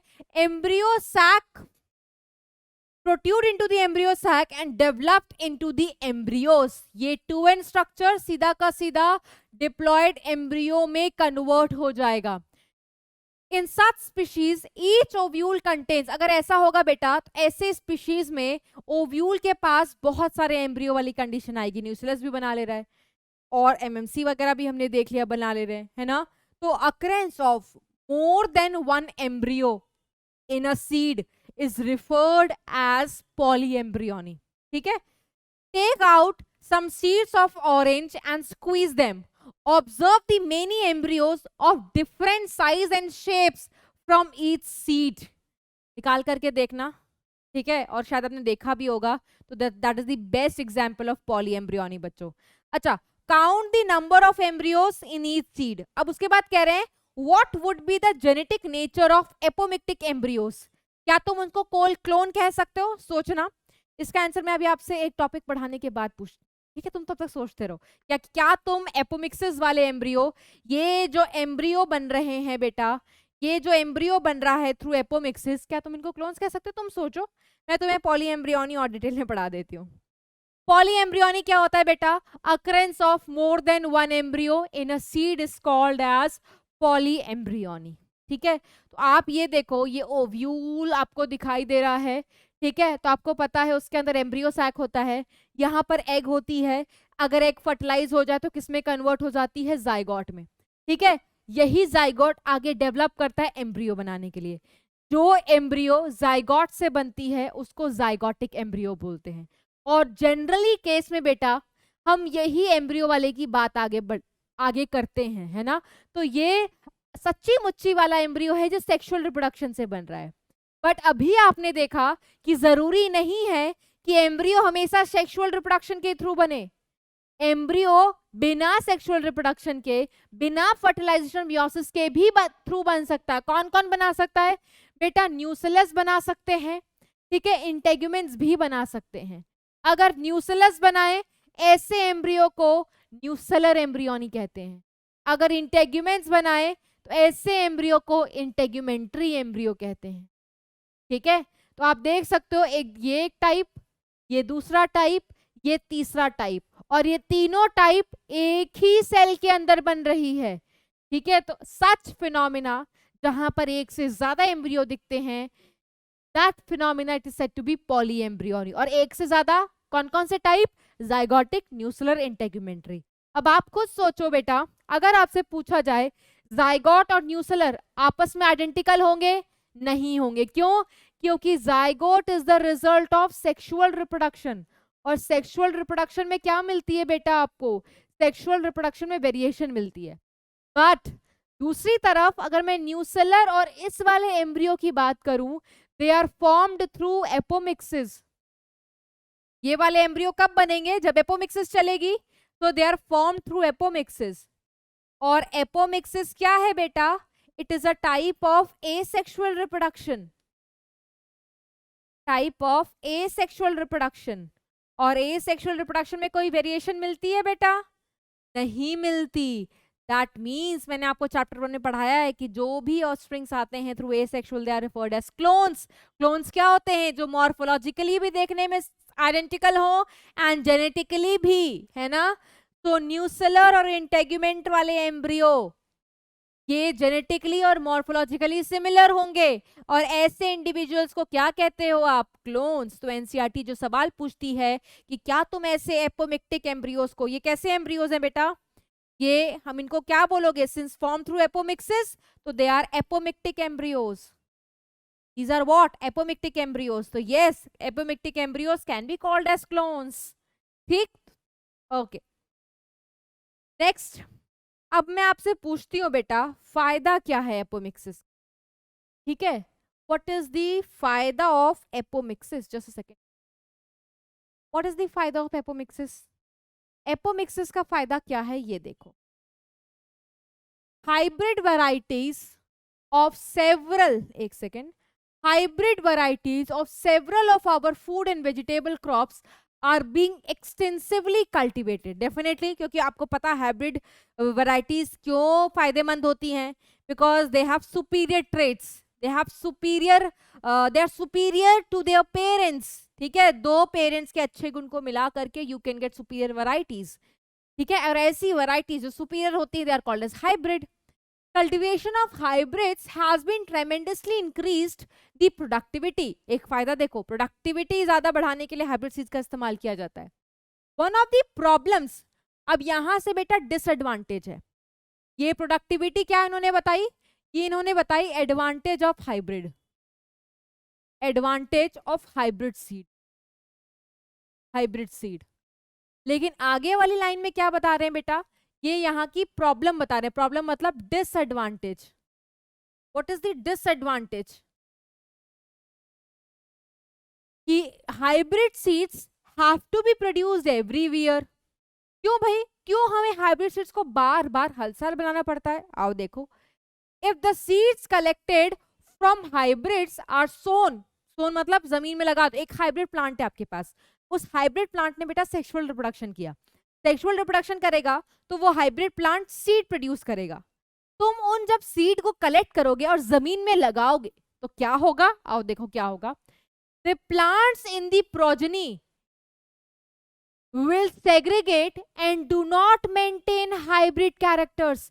जब वो सीड, देखो क्या कह रहे हैं बेटा, तुम्हारे पास एक हाइब्रिड प्लांट है, ठीक है, देख सुनते जाना, तुम्हारे पास एक हाइब्रिड प्लांट है, ये पौधा है बेटा तुम्हारे पास, ठीक है।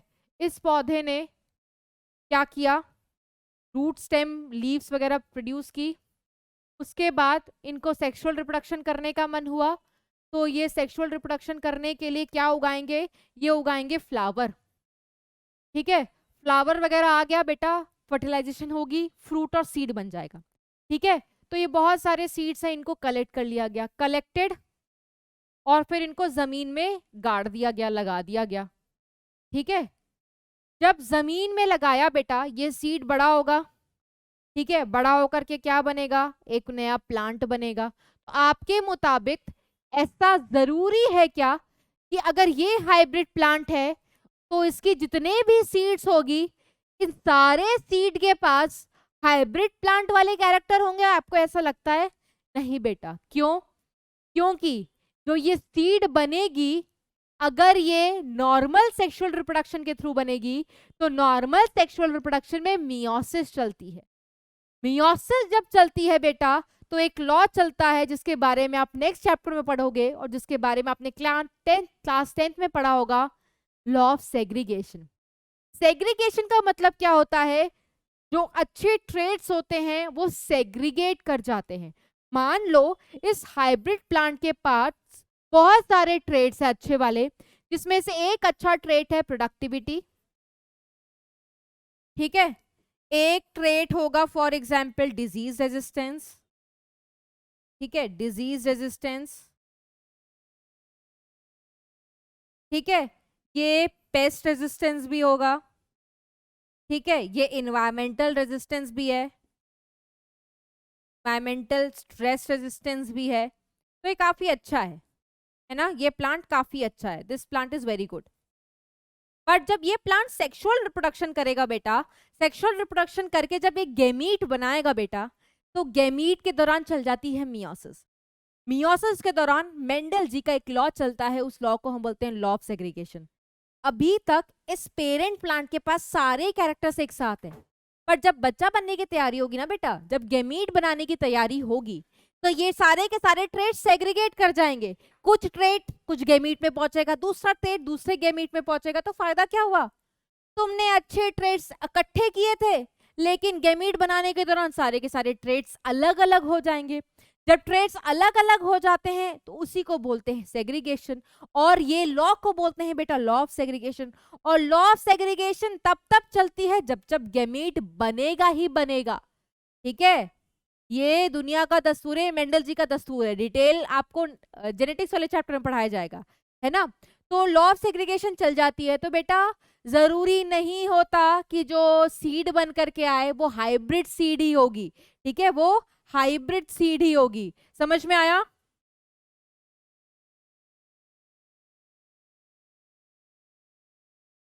ठीक है।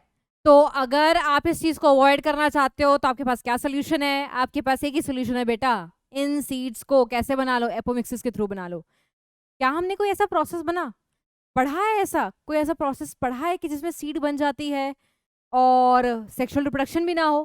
क्योंकि हमने देखा बेटा, अगर सीड सेक्सुअल रिप्रोडक्शन के थ्रू बन रही ना, जैसे ये, तो बड़ा सारा नुकसान है। नुकसान ये है कि ये हाइब्रिड सीड अच्छी नहीं होगी। क्यों नहीं अच्छी होगी? क्योंकि इसमें सारे के सारे ट्रेट्स एक ही सीड में मौजूद है, ऐसा हो नहीं सकता। क्यों नहीं हो सकता? बिकॉज सेक्सुअल के दौरान मियोसिस चलती है और ये सारे के सारे ट्रेट्स अलग अलग अपने रास्ते पे चले जाते हैं। बट अगर आप चाहते हो सारे के सारे ट्रेट्स एक ही सीड में हो, तो एक ही तरीका है, इस सीड को तुम किसके थ्रू बनाओ बेटा? एपोमिक्सिस के थ्रू बनाओ, ठीक है। और तुम अगर इस सीड्स को एपोमिक्सिस के थ्रू बनाओगे तो ऐसी सीड्स को हम क्या बोलते हैं? Apomictic seeds. और अब ये सीड्स को तुम कलेक्ट करोगे और जमीन में लगाओगे, अगर उससे अब ये प्लांट आएगा बेटा, तो ये प्लांट भी अब हाइब्रिड रहेगा और ये सारे के सारे कैरेक्टर्स इस प्लांट्स में तुम्हें दिखाई देंगे, अब अलग नहीं होंगे। अब ये जब आगे जाकर के रिप्रोडक्शन करेगा और जब ये सीड प्रोड्यूस करेगा, अगर ये भी सीड एपोमिक्सिस के थ्रू प्रोड्यूस होगी तो ये भी एक एपोमिक्टिक सीड होगी। और ये सीड को जो तुम कलेक्ट करोगे और जमीन में लगाओगे, अब जो नया प्लांट आएगा वो भी हाइब्रिड होगा। तो क्या आपको हाइब्रिड प्लांट्स बनाने के लिए बार बार सीड मार्केट से खरीदना पड़ रहा है? नहीं खरीदना पड़ रहा है। तो आपके पैसे बच रहे हैं ना, फार्मर्स के भी पैसे बच रहे हैं। और पैसे बचाना जरूरी भी है बेटा, क्योंकि हाइब्रिड सीड्स अगर तुम बार बार खरीदोगे तो बहुत खर्चा आएगा और फार्मर्स के लिए बहुत एक्सपेंसिव पड़ेगा, इकोनॉमिकल भी नहीं पड़ेगा। बट अगर हम फार्मर्स को ये इतना फायदेमंद तरीका बता दें, जैसे उनको बार बार सीड्स खरीदना ही ना पड़े और हर बार उनको एक हाइब्रिड प्लांट मिले, ठीक है, तो कितना मजेदार हो जाएगा ना, उनके कितने पैसे बच जाएंगे। और वो तरीका क्या है बेटा? एपोमिक्सिस के थ्रू सीड बनाना। इसके थ्रू सीड बनाना? एपोमिक्सिस के थ्रू। तो एनसीईआरटी की रीडिंग लगा लो। एनसीईआरटी की रीडिंग में देखो क्या लिखा हुआ है बेटा, ये देखो कि जो हाइब्रिड सीड्स होते हैं ना बेटा, वो बहुत कॉस्टली होते हैं डेफिनेटली। और अगर ये हाइब्रिड सीड्स जब एक प्लांट बनाए और प्लांट सेक्सुअल रिप्रोडक्शन कर जाए बेटा, तो सारे के सारे ट्रेड्स अलग हो जाते हैं, तभी हमें बार बार हाइब्रिड सीड खरीदना पड़ रहा है। ठीक है, तो देखो लिखा हुआ है हाइब्रिड सीड बहुत एक्सपेंसिव होता है, बहुत कॉस्टली होता है, और फार्मर्स के लिए it will be too expensive, but farmers चाहें तो इस एक्सपेंसिव का कॉस्ट कटिंग कर सकते हैं। कैसे? If these hybrids made into apomictic, मतलब इन हाइब्रिड्स को कैसे बनाओ? एपोमिक्सिस के थ्रू बढ़ाओ। ठीक है, तो कब तब कोई सेग्रीगेशन नहीं होगा कैरेक्टर्स का हाइब्रिड प्रोजेनी में। अब जो हाइब्रिड प्रोजेनी आएगी, अब जो हाइब्रिड वाला बच्चा आएगा, अब जो हाइब्रिड प्लांट बनेगा, प्रोजेनी का मतलब होता है ऑफस्प्रिंग, उसमें कोई सेग्रीगेशन ट्रेड का नहीं होगा। क्यों? क्योंकि there would be no meiosis. Why there would be no meiosis? Since no sexual reproduction is taking place. ठीक है, क्यों? क्योंकि एपोमिक्सिस में बेटा क्या होता है? एसेक्सुअल। सेक्सुअल थोड़ी होता है कि हाइब्रिड ट्रेड्स सेग्रीगेट करेंगे, लॉ ऑफ सेग्रीगेशन चलती ही नहीं। Then the farmers can keep on using the hybrid seeds to raise new crop year after year. बार बार एक ही क्रॉप से सीड बनाओ, सीड को कलेक्ट करो, फिर प्लांट बनाओ, सीड को कलेक्ट करो, फिर प्लांट बनाओ। तुम्हें खर्चा कम करना पड़ेगा बेटा, क्योंकि हर बार सीड में ट्रेड्स का सेग्रीगेशन नहीं होगा अब। ठीक है, and he does not have to buy hybrid seeds every year. Because of the importance of apomixis in the hybrid seed industry, आजकल बेटा बहुत सारे रिसर्च चल रहे हैं बहुत सारे लेबोरेटरीज में around the world, so that वो एपोमिक्टिस की जेनेटिक्स को थोड़ा समझ सकें and to transfer the apomictic genes into hybrid varieties. अगर आपसे सवाल आता है एपोमिक्सिस का पोटेंशियल क्या है, एपोमिक्सिस का फायदा क्या है, तो क्या बोलोगे बेटा? कि एपोमिक्सिस का पोटेंशियल ये है कि अगर आप चाहते हो हाइब्रिड ट्रेड्स को मेंटेन करना हर साल, आप नहीं चाहते कि तुम्हें बाजार से बार बार हाइब्रिड सीड खरीदनी पड़े, इतना पैसा नहीं है भैया हमारे पास, है ना, तो क्या करना चाहिए? एपोमिक्सिस को अपनाना चाहिए। क्यों? क्योंकि एपोमिक्सिस अगर सीड बनाता है बेटा, तो वो एसेक्सुअल के थ्रू बनाता है, और एसेक्सुअल में कोई सेग्रीगेशन नहीं होती है, क्योंकि कोई मियोसिस ही नहीं होती। एक पेरेंट के सारे अच्छे traits gets transferred into the their progeny, their hybrid plants. ठीक है, ओके, तो we are done with the NCERT बेटा। अब आपका काम है, आपको एक बार अपनी तरफ से भी एनसीईआरटी की रीडिंग लगानी पड़ेगी। ठीक है, तभी आपका पूरा का पूरा चैप्टर मैं मानूंगी कंप्लीट हुआ है। मैडम ने एनसीईआरटी रीडिंग लगा ली, that does not make any sense. Ultimately you have to read by your own. और इस चैप्टर को हम खत्म करेंगे अपनी परंपरा को फॉलो करते हुए। एंड व्हाट इज दैट परंपरा? To solve questions. तो क्वेश्चन क्या है बेटा? The remains of second cotyledon in some grasses. तो रिमेन्स ऑफ सेकेंड कॉटलिडन किसको कहा गया है बेटा? रिमेन्स ऑफ सेकेंड कॉटलिडन को हम बोलते हैं बेटा एपीब्लास्ट। स्क्यूटुलम क्या होता है बेटा? एक सिंगल कॉटलिडन, किसका? मोनोकॉट्स का। मोनोकॉट में वर्ड आ रहा है मोनो, मोनो मीन्स वन, और कॉट का मतलब कॉटलिडन। सिंगल कॉटलिडन इज न्यून एज स्क्यूटुलम। हाइपोकोटाइल नीचे वाला कॉटलिडन, मतलब कॉटलिडन के जो नीचे वाला हिस्सा है जो आगे जाकर रेडिकुलर रूट बनाता है। एपिकोटाइल जो आगे जाकर के प्लूम्यूलर शूट बनाता है। नेक्स्ट है select the incorrect option with respect to the endodermic seed. Endospermic, wheat एक एंडोस्पर्मिक है, कैस्टर ऑल्दो डाइकॉट है बट एंडोस्पर्म होता है तो एंडोस्पर्मिक। इसका डायग्राम भी दिखाया था एनसीईआरटी का। Coconut, yes. पी क्या है बेटा? नॉन एंडोस्पर्मिक, तो आंसर हो जाएगा पी। अच्छा, मैंने जो स्क्रीनशॉट लगाया था बेटा उसमें सनफ्लावर भी दिया हुआ था, बट अपना ही एनसीईआरटी चेक करना नई वाली, शायद से दैट इज नॉट देयर। अब सनफ्लावर का एग्जाम्पल पुरानी एनसीईआरटी में रहता था, अब नहीं रहता है, तो आपको वही एग्जाम्पल्स करने हैं which is there in the NCERT. कोई कंफ्यूजन किसी भी चीज की नहीं रखनी। आप एनसीईआरटी वाला पे पढ़ रहे हो, आप सीबीएसई के लिए पढ़ रहे हो, आप बोर्ड्स के लिए पढ़ रहे हो, आपको सिर्फ एनसीईआरटी के एग्जाम्पल्स रखने हैं। ठीक है, ओके। नेक्स्ट क्या है? पेरिस्पर्म किस में मिलता है बेटा? ब्लैक पेपर का एग्जाम्पल लिखवाया था ना, ब्लैक पेपर होता है, बीट होता है, कैस्टर होता है। तो ब्लैक पेपर का साइंटिफिक नेम क्या होता है बेटा? पाइपर नाइग्रम, तो ये सही है। नेक्स्ट है which of the following plants produces false fruit? तो बेटा एप्पल, स्ट्रॉबेरी, कैश्यू नट, सारे एग्जाम्पल्स अपने फॉल्स फ्रूट्स में लगे थे। एक से ज्यादा ऑप्शन सही है, तो हम जाएंगे मोर than one option is correct के साथ। Next, which of the following change does not occur in ovary as result of sexual reproduction? इनमें से कौन सी ऐसी चीज है जो सेक्सुअल रिप्रोडक्शन का रिजल्ट नहीं है? ओवरी वॉल पेरिकार्प में कन्वर्ट होता है, बिल्कुल। पेरिकार्प क्या है बेटा? फ्रूट की वॉल। अगर ओवरी फ्रूट में कन्वर्ट होगा तो ओवरी की वॉल फ्रूट की वॉल बनाएगी। ओवरी फ्रूट में कन्वर्ट होता है, बिल्कुल सही है। ओव्यूल फ्रूट की वॉल बनाता है? नहीं बेटा, अभी तो आपने देखा फ्रूट वॉल ओवरी वॉल से बन रही है। ओव्यूल तो सीड बनाता है ना, तो क्या गलत हो गया ये? इंटेगुमेंट सीड कोड बनाता है, बिल्कुल सही बात। नेक्स्ट है, इनमें से कौन सी ऐसी सीड डिस्कवर हुई थी आर्कियोलॉजिकल एक्सकवेशन में इन राजा के पैलेस में, which is around Dead Sea? Phoenix dactylifera date palm का साइंटिफिक नेम है। डेट पाम 2000 जो उसकी 2000 साल तक वाइबल थी उसकी सीड, ठीक है, उसके बारे में पूछा हुआ है। ल्यूपिनस 10,000 साल तक थी, और बेटा ये आर्कटिक टुंड्रा एक्सकवेट की थी, यहां से नहीं। नेक्स्ट है, mark the odd one with respect to the post fertilisation development. Post fertilisation development मतलब फर्टिलाइजेशन के बाद जो इवेंट्स हुए हैं उसके रिस्पेक्ट में इनमें से कौन सा ऑड वन है, उनके रिस्पेक्ट में कौन सा गलत है? ओव्यूल्स मैच्योरिंग इनटू सीड, बिल्कुल ठीक है। एंडोस्पर्म का डेवलपमेंट भी फर्टिलाइजेशन के बाद होता है, लिखा है हमने कॉपी में। फ्रूट मैच्योरिंग इनटू ओवरी, ये तो गलता लिख दिया ना, ओवरी फ्रूट में कन्वर्ट होता है बेटा, फ्रूट थोड़ी ओवरी में कन्वर्ट होता है, दिस इज रॉन्ग। एम्ब्रियो का डेवलपमेंट फर्टिलाइजेशन के बाद होता है, बिल्कुल सही है। And yes, we are done with this chapter, है ना।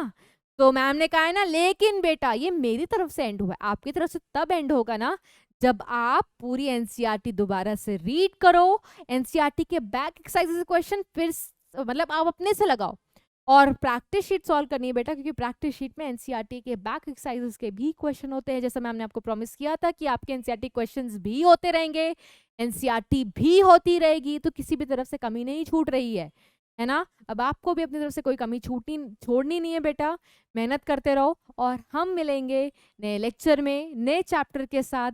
Till then take care and bye bye everyone, bye bye.